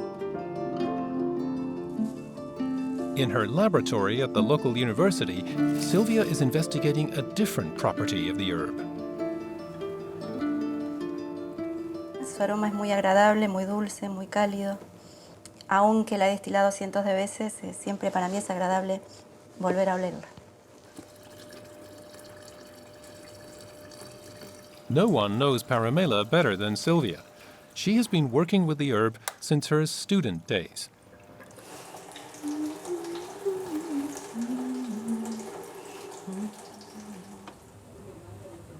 Among other basic facts, Silvia found that the paramela stores its essential oil in tiny glands. Later, in her doctoral paramela research, she discovered, among its more than 100 fragrance-defining components, an unknown molecule. It is now internationally known, thanks to Silvia, as esquelenona. Cuando uno encuentra una molécula nueva, le tiene que poner un nombre. Esquelenona porque el lugar donde yo coseché la planta mayormente fue en Esquel, esta bella ciudad, y la terminación, bueno, se refiere a su estructura química, ¿no?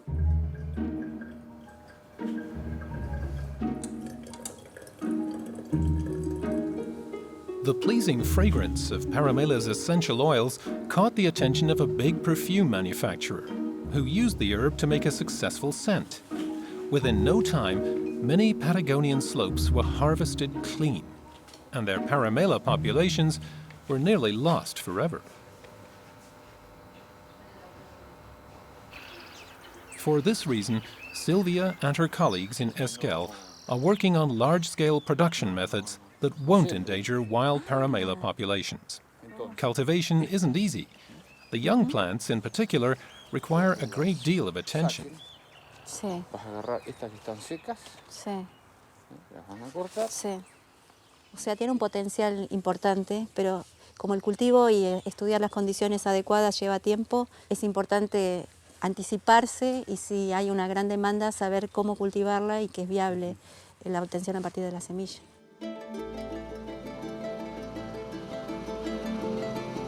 Every few weeks, Sylvia takes La Trachita, the once legendary Patagonia Express.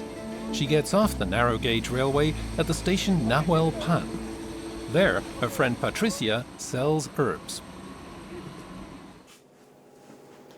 Hola, Patricia. Patricia's tribe, the Mapuche, attribute a particular power to paramela, whose name in English means lift me up.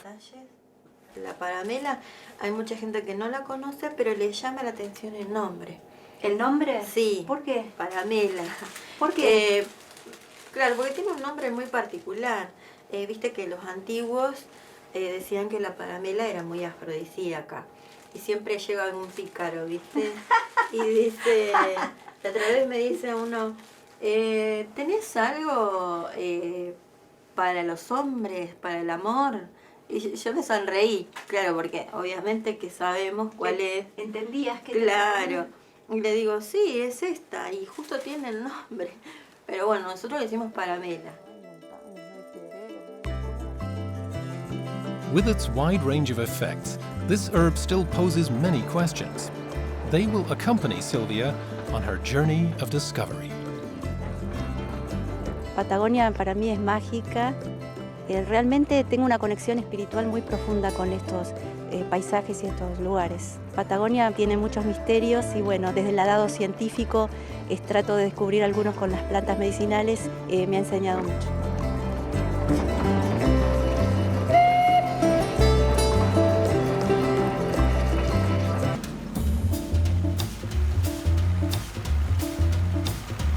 July.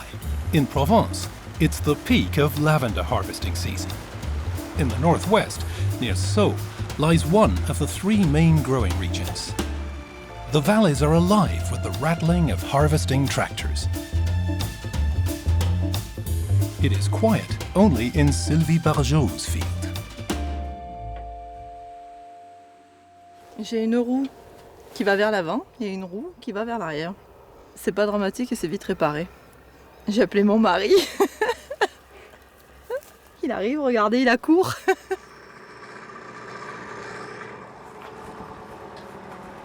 The lavender farmer took over the family business when her parents retired. J'étais maquettiste publicitaire dans mon premier métier. Rien à voir avec ça. Heureusement qu'il est là.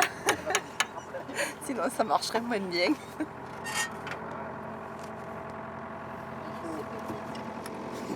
On n'a pas le temps, on n'a jamais le temps.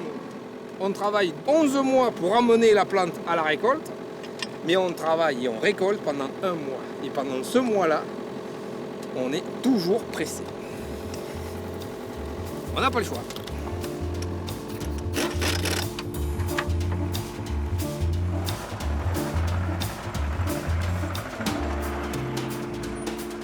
Only true lavender from select regions receives the AOP seal of approval, a certificate of quality. The plant itself doesn't create its fragrant oil for human pleasure, however. La plante, elle produit cette huile essentielle parce qu'elle manque d'eau.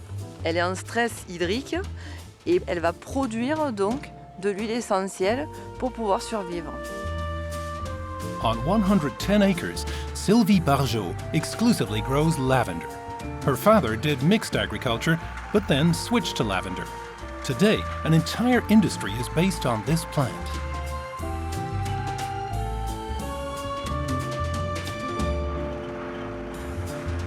Il a fallu se spécialiser. Ce sont mes parents qui ont vendu les brebis.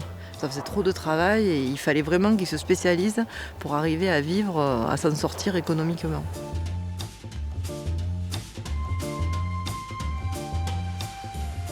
The distillery of 1947 is one of the oldest in Provence. Steam extracts the lavender essence from the flowers.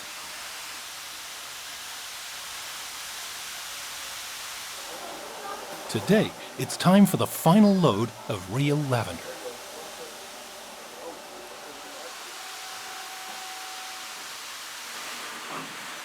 Nearly 3/4 of the Provençal harvest, though, consists of lavandin, a cross between fine lavender and spike lavender. Donc ici, vous avez une lavande qui fait une seule et unique tige avec une seule hampe florale sur la tige. Sur le lavandin, on peut remarquer que vous avez 3 tiges, un épi principal avec une très grosse fleur et 2 épis secondaires.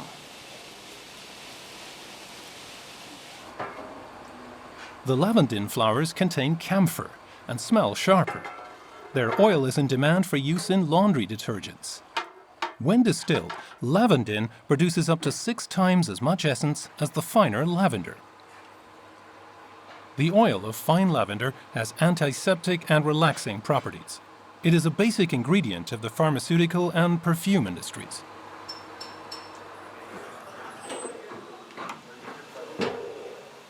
It takes about 150 kilos of the plant to produce 1 kilo of fine lavender essence. For the producer, this fetches 180 euros, 8 times the price of lavandin oil. Attention les fleurs! Attention les fleurs! The leached lavender straw provides the fuel to fire the still. Today, there are about 20 different lavender varieties on the market. Each one has its benefits. Ah oui, je préfère l'odeur de la lavande. C'est beaucoup plus subtil comme parfum, c'est pas pour rien que les grands parfumeurs l'utilisent. The trade with the purple blossom began in Provence around 1900. Monastery dispensaries, though, had been using its healing powers since medieval times. The region has long been known for its unique wealth of plant life. In Luberon, the Laurie Castle Gardens today still preserve the ancient knowledge of local plants and their powers. The some 250 plants cultivated here are used in medicines and cosmetics. In addition, they provide pigments for artists and for coloring food.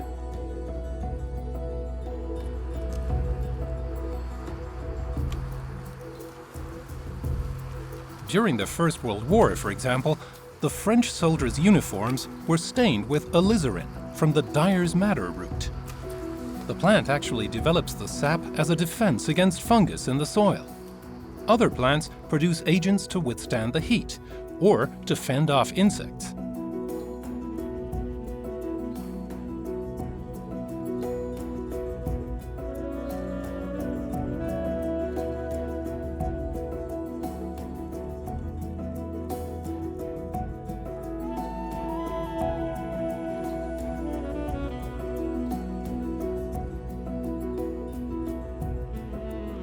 In Provence, the 300 days of annual sunshine also produce deliciously aromatic field and meadow flowers, though they are often disdained as weeds.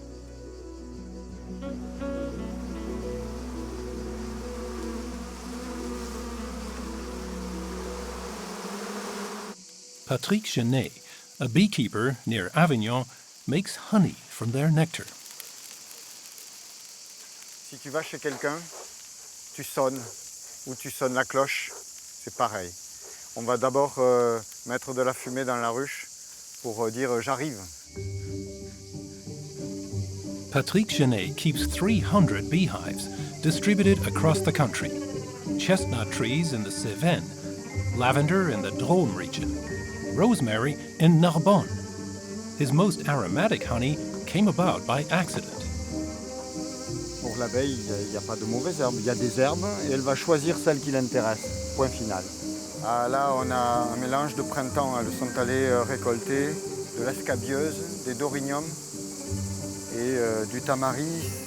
Ce sont des plantes méridionales qui poussent dans le coin. 40,000 workers suck the meadow blossoms dry for Patrick. Imagine, je leur enlève leurs réserves. Hein. Elles ont travaillé tout le printemps pour avoir des réserves pour l'hiver et je viens le leur prendre. Je suis un voleur de miel. Hein. 4 tons of honey are the beekeeper's summer harvest. For 1 liter, a colony of bees puts in 10,000 hours of flight. Ce sont des miels fruités donc, que les gens aiment beaucoup ici. Et ils ne savent pas pourquoi, mais ils ne connaissent pas les plantes souvent, mais ils reconnaissent le miel, ils disent « Ah, c'est le miel de chez nous, ça ». Meadow herbs give the honey its exotic note. A beekeeper needs an inquiring mind to figure out what gives the honey its specific flavor.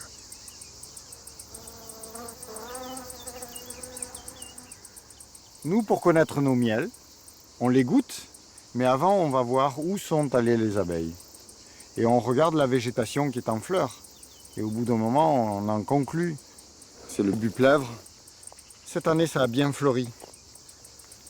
Il a une particularité, c'est qu'il a, à un moment donné dans la dégustation du miel de buplèvre, il a un goût de chocolat très court. Il a un ton de chocolat qui, malheureusement, disparaît assez rapidement. Chose rigolote, c'est que la société de l'autoroute en a planté sur l'autoroute. Et donc tout le monde a vu cette plante, mais ne la connaît pas. Et quand je fais goûter le miel de buplèvre, d'abord c'est un nom difficile à prononcer, donc les gens ont du mal. Nous aussi on a eu au début. Et puis après ça reste dans la mémoire des gens. Ah, le buplèvre parce que beaucoup de gens aiment ce miel. In early summer, some 150 nectar-bearing flowers unfurl all their charms. C'est le trèfle bitumeux, ça.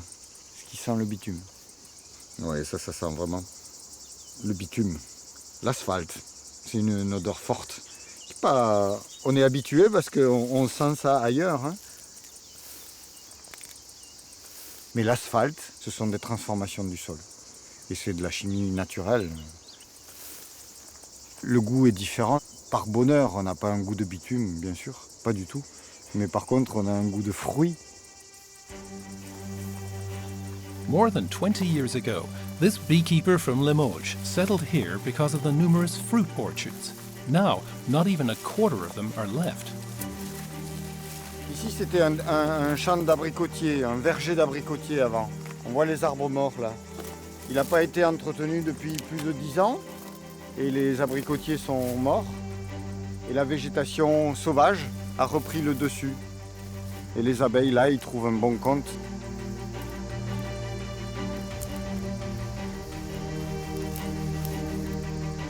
Although Provence is known particularly for its agricultural products, today a mere 4% of the population makes a living in this sector.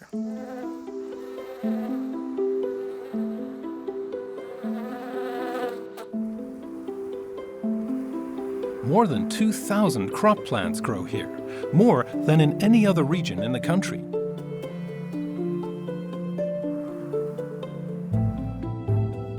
Inextricably linked with southern France is the art of perfumery. A billion-dollar perfume industry has thrived in the hinterland of the Côte d'Azur. It too owes its success to the climate, which allows the fragrant ingredients to grow directly on its doorstep.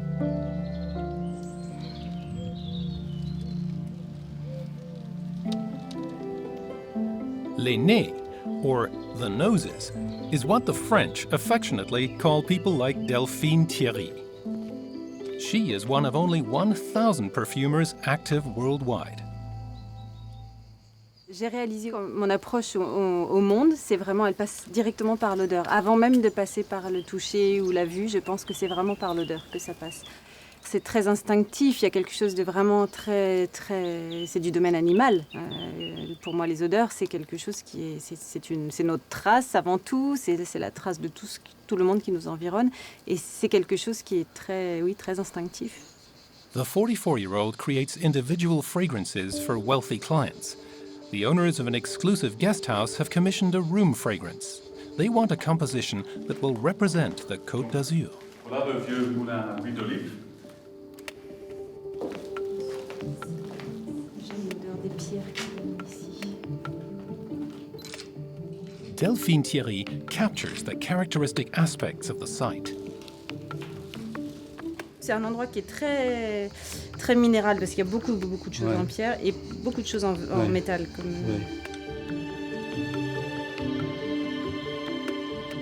How does one create the typical Côte d'Azur fragrance? Which plants dominate? This research forms the basis of the creative process.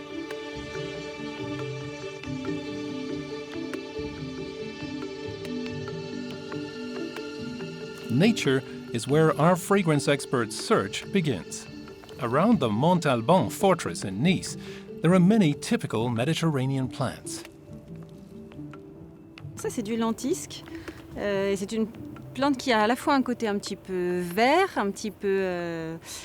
c'est épicé pour moi, c'est épicé, il y a un côté un peu poivré, un peu boisé, légèrement fruité. Il y a beaucoup de facettes dans le lentisque. Ces plantes qui poussent comme ça dans des endroits qui sont si secs, où il y a tellement de chaleur, c'est des plantes qui ont vraiment une vigueur, il y a quelque chose de très puissant. Elles poussent dans les cailloux, elles ont les pieds dans les cailloux, le sol est archi sec et voilà, elles veulent être là. During her training at the renowned Paris Perfumers School ISIPCA, Delphine Thierry learned not only to distinguish between 3,000 different aromas, but to name them as well. L'odeur de la Côte d'Azur, c'est à la fois l'odeur de l'air qui vient de la mer, qui est porté aussi par ces vents très chauds et qui traverse le maquis, qui traverse le maquis qui est chargé de plantes odorantes, qui est chargé de cailloux, de notes très sèches, un peu sablonneuses, voilà, donc c'est tout ce mélange d'odeurs, le thym, les cyprès, toutes ces plantes-là.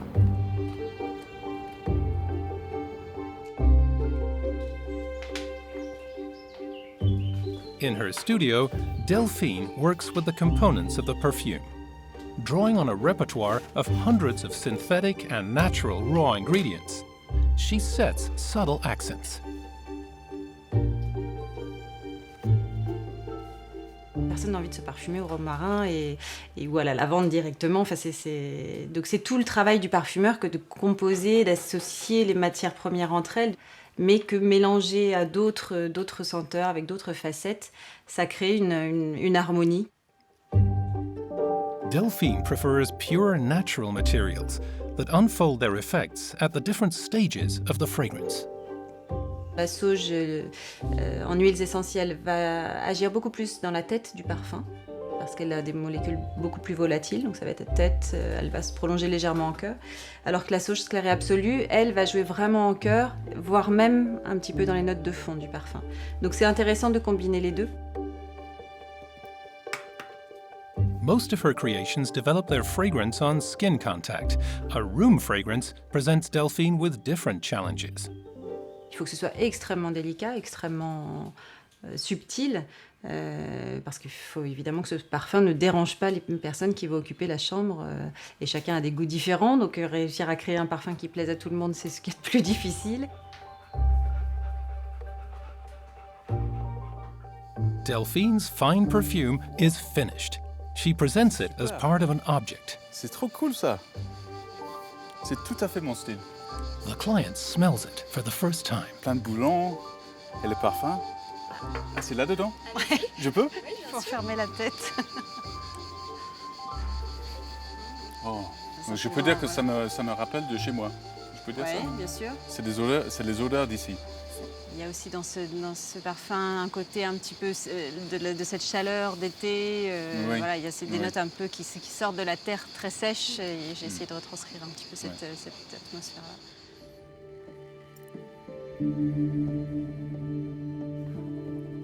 An exquisite object for which the client has paid a small fortune.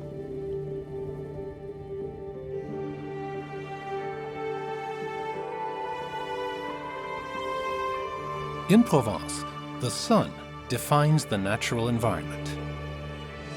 From spring until the peak of summer, it exposes plants and animals to constantly rising temperatures.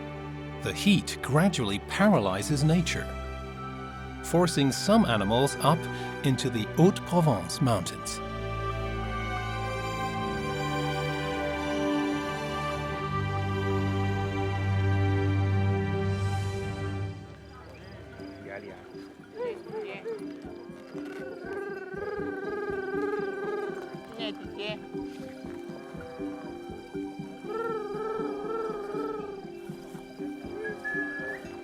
Early morning, near Sisteron in the northeast, shepherd Michel Palestor is trying to get his herd moving.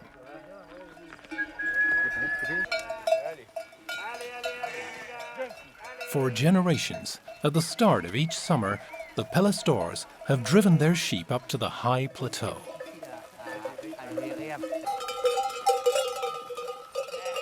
Mon grand-père appelait déjà les moutons comme ça, et ça reste de famille, ça. Chaque famille a un peu sa manière d'appeler ses troupeaux. Attention là.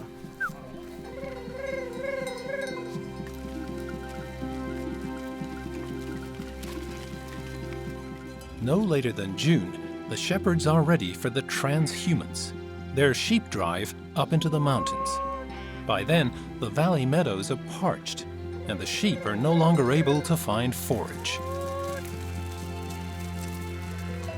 Moi, je me suis installé à 18 ans. Mon père avait 300 brebis. Aujourd'hui, j'ai 2200 brebis. Mais je suis fatigué.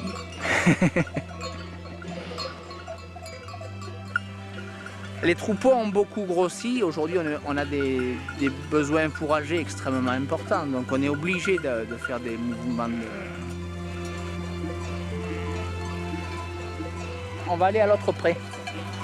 Si on s'arrête plus de 10 minutes, on repart plus. La chaleur devient écrasante dessus. A herd this size grazes off 2.5 acres of herbal meadow each day. The sheep roam, following the plant growth. C'est du trèfle de qualité, plein de protéines. Il y a beaucoup de choses dans les alpages. Le lotier corniculé, c'est très rasant et ça apporte énormément de protéines à nos troupeaux. L'énergie est constituée avec toutes ces graminées qui sont très fines, qui permettra de nourrir nos troupeaux tout l'été, malgré la sécheresse. On est obligé de le faire en plusieurs étapes parce que l'altitude ne nous permet pas de monter d'un seul coup. Au mois de mai, il fait déjà chaud en bas, mais il n'y a pas assez d'herbe en haut. Il faut que les fleurs fleurissent avant que les moutons arrivent. Sophie Chatelier, an herbalist from Nice, has joined the sheep drive. At an elevation of 2,000 meters, she finds wild herbs that are also beneficial to humans.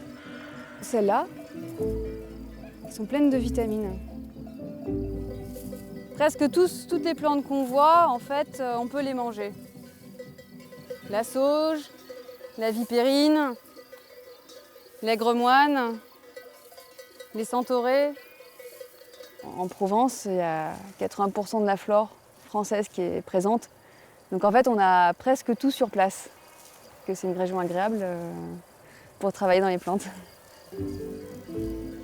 This native of Brittany has settled in the south of France, where she finds the freshest medicinal plants for her wellness products.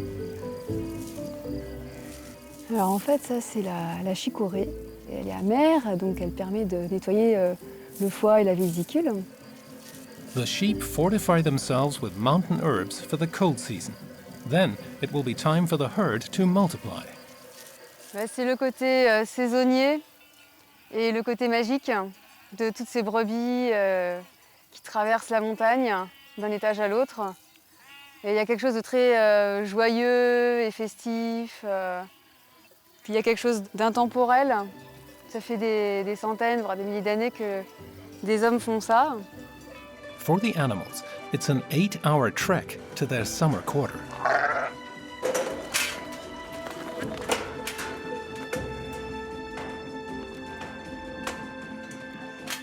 One practical side effect of the sheep drive is that it gives Michel the opportunity to count his largest herd.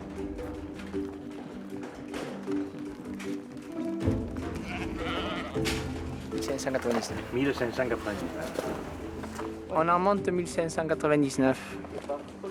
Plus le berger, 1600, le compte est bon.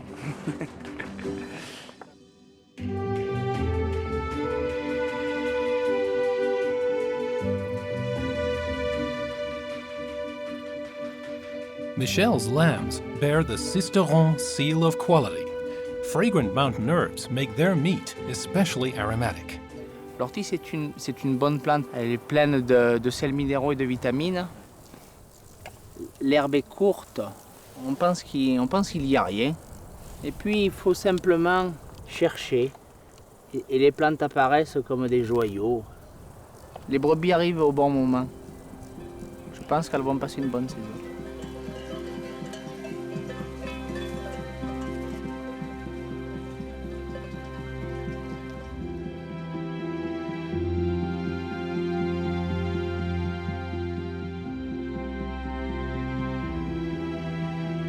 A few hundred meters lower down is the Valençol Plateau, the largest lavender-growing area in Provence. The scented herb is a major economic factor, keeping more than 12,000 people employed.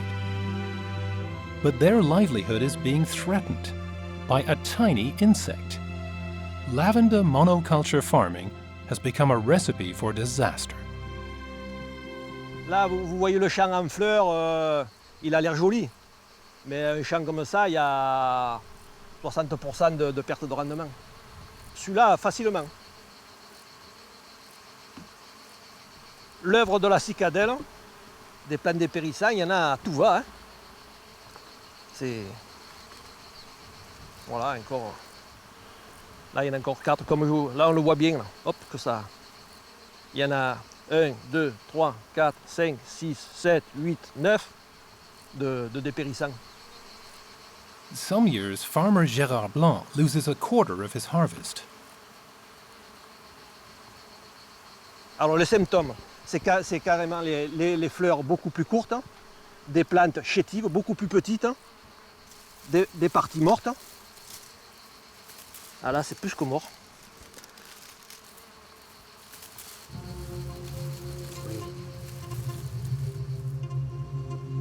The leafhopper, a miniature cicada, loves herbaceous lavender plants. During its meals, it transmits a bacterium that hollows out the stem. The plant starves from the inside. C'est une bestiole, quoi.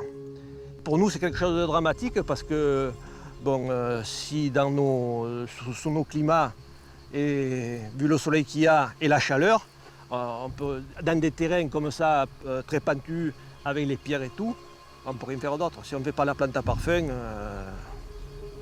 on est foutu.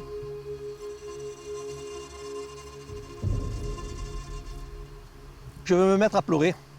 Si je les regarde trop longtemps, je vais me mettre à pleurer. Parce qu'ils ne sont vraiment pas beaux, pêcheurs.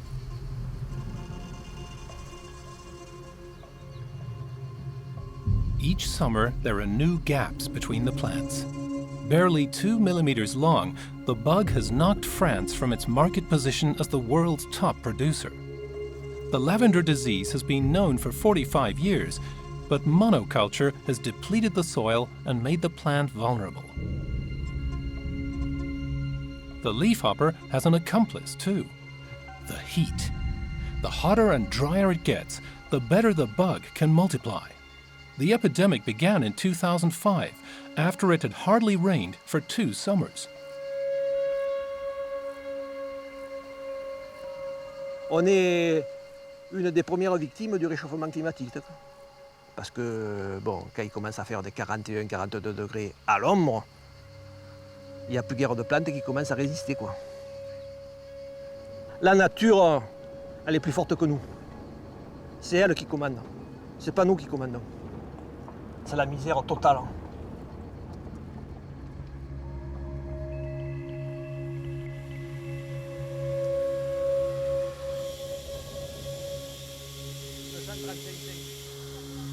At the still, we see the extent of the devastation. In 5 years, France's lavender oil production has been cut in half. This has hit small family operations the hardest. The farmers have been hoping in vain so far for the discovery of a resistant variety of lavender. Meanwhile, Gérard Blanc is taking part in a rescue attempt by planting wheat to provide shade. Lavender grown in the shade is less susceptible to disease than when it grows in the blazing sun. Le blé apporte de la fraîcheur, de la verdure, et le sol se réchauffe beaucoup moins, et la cicadelle a moins tendance à venir sur les lavandins.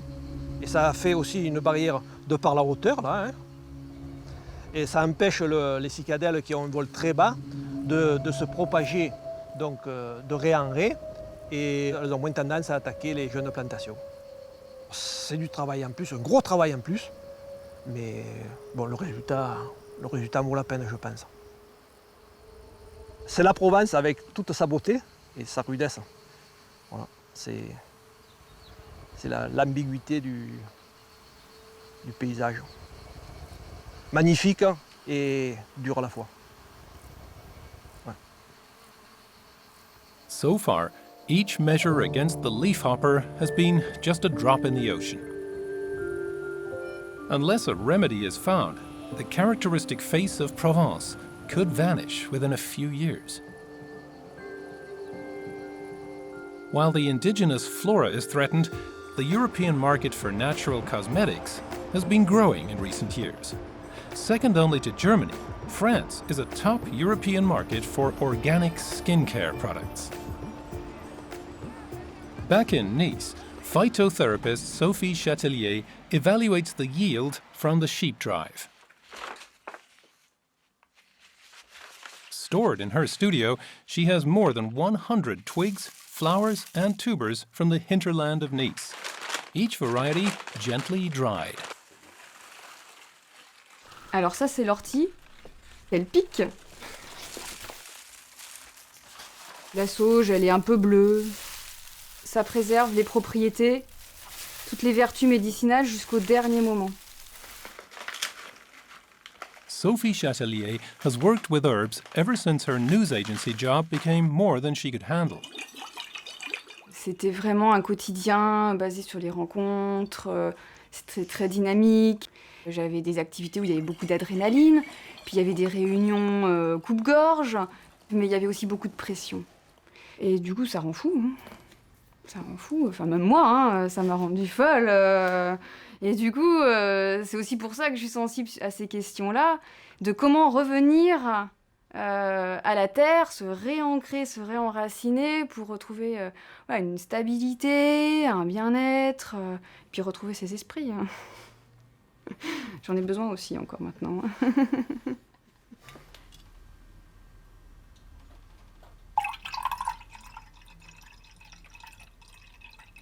After gaining her medicinal herbs diploma, the 36-year-old opened a practice in Nice and soon received the Regional Innovation Award. She finds her best products through experimentation. J'ai remarqué que les femmes, elles vont dans les magasins, elles achètent la crème pour les yeux, la crème pour les lèvres, la crème pour autour de la bouche, la crème pour le jour, la nuit, enfin c'est un truc incroyable. Et moi-même j'ai été victime de ça à une époque. et en fait c'est pas vraiment nécessaire, enfin à mon sens. Du coup je me suis dit je vais faire la crème unique, celle qui fait tout. Et la crème anti-marketing. Sophie uses the internet to sell the products from her 11 natural cosmetic lines. On hot days in downtown Nice, she sells refreshing creams, floral water, and tinctures directly to customers. Bonjour. Vous voulez découvrir? Qu'est-ce que vous m'offrez? Pour entretenir la beauté et la minceur quand on n'a pas de problème. Ah, c'est gentil. Pas de problème, vous avez vu? Suspect. Alors pour entretenir, c'est sympa. C'est ça? Oui, parfait. Merci. Sophie belongs to a new generation of herbalists. In France, the natural cosmetics industry generates about 400 million euros of revenue annually. At the same time, it also reinforces the image of a wild Provence in tune with nature. The market is growing due to new innovative ideas.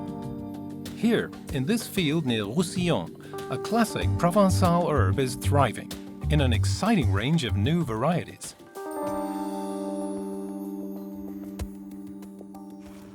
Moi, j'ai deux préférés, trois préférés, on va dire. Le marseillais en premier, parce que ça, c'est... Le cannelle, parce que c'est une merveille. Et le basilic citron, parce que ça, c'est tellement frais, tellement agréable que... On s'en sert pour faire du mojito, en fait. Worldwide, there are 160 varieties of basil, and 60 of them are growing in Catherine Pisani's garden. Ah, c'est particulier. They bear such names as Magic Michael, Red Rubin, Spice, or Thai Siam Queen. Basil originally came from Asia. Alexander the Great brought the culinary herb to Europe. Déjà, quand j'étais petite, on mangeait systématiquement, voire 2 ou 3 soupes au pistou dans l'été, au bord de la mer. Ça a toujours été un moment important en famille. Et puis du coup, j'ai découvert qu'il existait un nombre incroyable de basilic, donc j'ai commencé à collectionner. Et là, bah, voilà, après, on ne peut plus s'arrêter. C'est pas soignable. Oui, François. Ça va et toi? Bah écoute, je vais te les faire de suite. Oh, c'était quoi ça? Ah, je n'ai pas fait de mal. Une menthe religieuse. La menthe religieuse, elle dévore la tête de son mari. C'est horrible. Mais sinon, c'est très gentil. Allez, viens. Françoise Scaramouche is one of her regular customers. The gourmet ice cream manufacturer uses all organic products. Je fais du sorbet au basilic. Je mets ça dans l'eau, on le mixe, on le fait chauffer, on met du sucre et on fait du sorbet au basilic. Et c'est très très bon. Et c'est très très bon. Ouais, il a un petit côté citronné dans le fond que j'aime bien. Le grande feuille, pour moi, ça faisait trop tomate mozzarella, pour mon usage. Merci beaucoup. À bientôt. Allez, c'est parti pour le sorbet. À plus.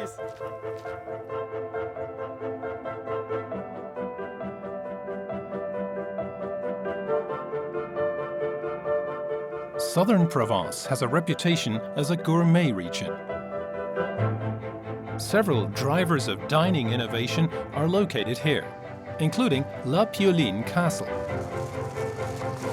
Chef de cuisine Pierre Reboul is one of the wild bunch of young cooks who are perking up the culinary trade in Provence.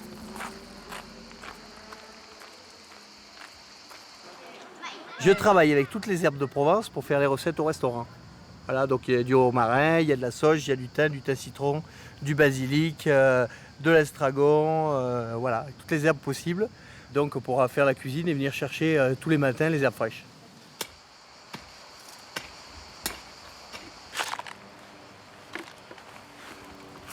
Reboul is a pioneer of molecular cuisine. He takes lettuce leaves and extracts and then gelatinizes their juice, serving the resulting decorative salad garden to his diners. He playfully reinvents the classic herbe de Provence. Depuis que je suis petit, je fais des bêtises. Et donc j'essaie de faire des bêtises encore quand je suis grand. Voilà, je vais essayer de rester petit le plus longtemps possible. En fait, c'est ça.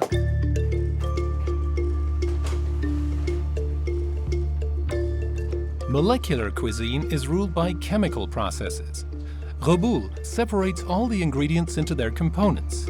Frozen, dehydrated, melted, or vacuumized, they change their texture. The 40-year-old tries out one new dish every day. The ingredients for the red beet baiser with oregano simmer for 1 hour at 70 degrees before the liquid nitrogen freezes them down to minus 196 degrees.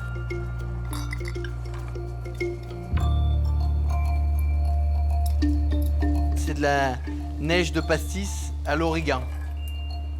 dans les bouches des clients, il faut qu'il y ait de la magie qui arrive, que ça soit chaud, froid, que ça pétille, que ça soit craquant, que ça fume, pour que les gens aient l'impression, en plus de bien manger, de venir passer une soirée à un spectacle. Allez, alors, faut pas que ça attende trop longtemps cette meringue. Hein.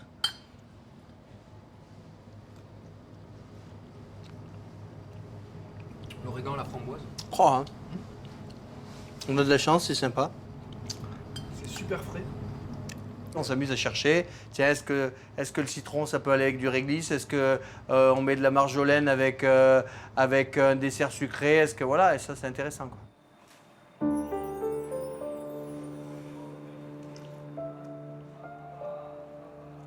Reboul has been cooking ever since he was 14. He learned the trade in top Parisian restaurants, but gradually grew bored with traditional cuisine. Then, Ferran Adria, the guru of molecular cuisine, invited the cook to Spain. Ça fait 7 ans que je travaille sur cette bulle, pour faire un Adria et être inspiré, pour aujourd'hui être arrivé à une peau hyper fine, et pour pouvoir injecter le jus d'huître sans qu'il sorte de la bulle, et pour vraiment que quand les clients ils le claquent dans la bouche, on a l'impression de plonger dans la mer. Pour moi, en fait, le plus important, c'est le goût. Alors voici. Reboul surprises even the Provençaux by revealing hidden aspects of their classic herbs.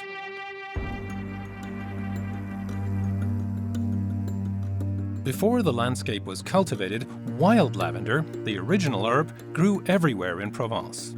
Today, the plains are dominated by various monocultures.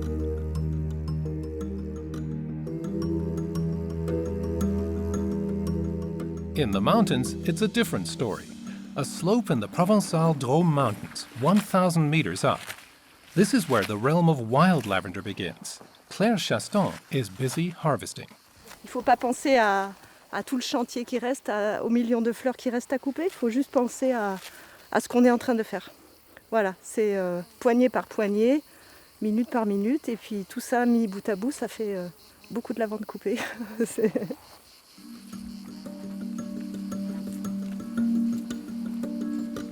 Wild lavender is a niche product, in demand with connoisseurs of premium essential oils, the luxury perfumeries. It's also called true lavender. The shrubs and flowers aren't uniform, in contrast to its cultivated cousins. C'est un parfum plus subtil. Chaque plante il y a une très grande variété de couleurs et donc de parfums aussi. Il y a des fleurs plus petites, et des fleurs plus grosses. Et c'est l'ensemble de toutes ces différences qui fait qu'en fait, elle a un parfum assez unique. C'est plus sophistiqué et plus subtil. In the 3 weeks of harvest, they collect flowers for about 15 kilos of wild lavender oil. The laborious harvest makes it twice as expensive as fine lavender oil.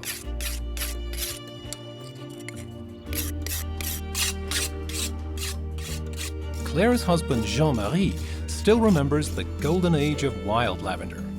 On dirait des tortues. During the 1960s, the plants covered the entire mountain. Everyone up here lived off wild lavender. Jean-Marie's grandfather set the pace. Oh, peut-être plus vite encore. Hein. Très maniaque. Il fallait que ce soit... qu'il ne reste pas un épi.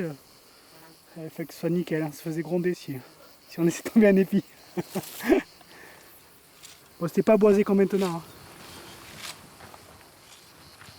Fearing soil erosion, the Provençaux planted conifers on all the mountain slopes. Each year, the wooded area increased, and the lavender vanished due to lack of sunlight. When the Chaston began clearing the pines, they discovered something. Là, c'est un endroit vraiment, typiquement, où on a réouvert l'espace, et du coup, la lavande prend la place. Et elle s'y plaît. Voilà.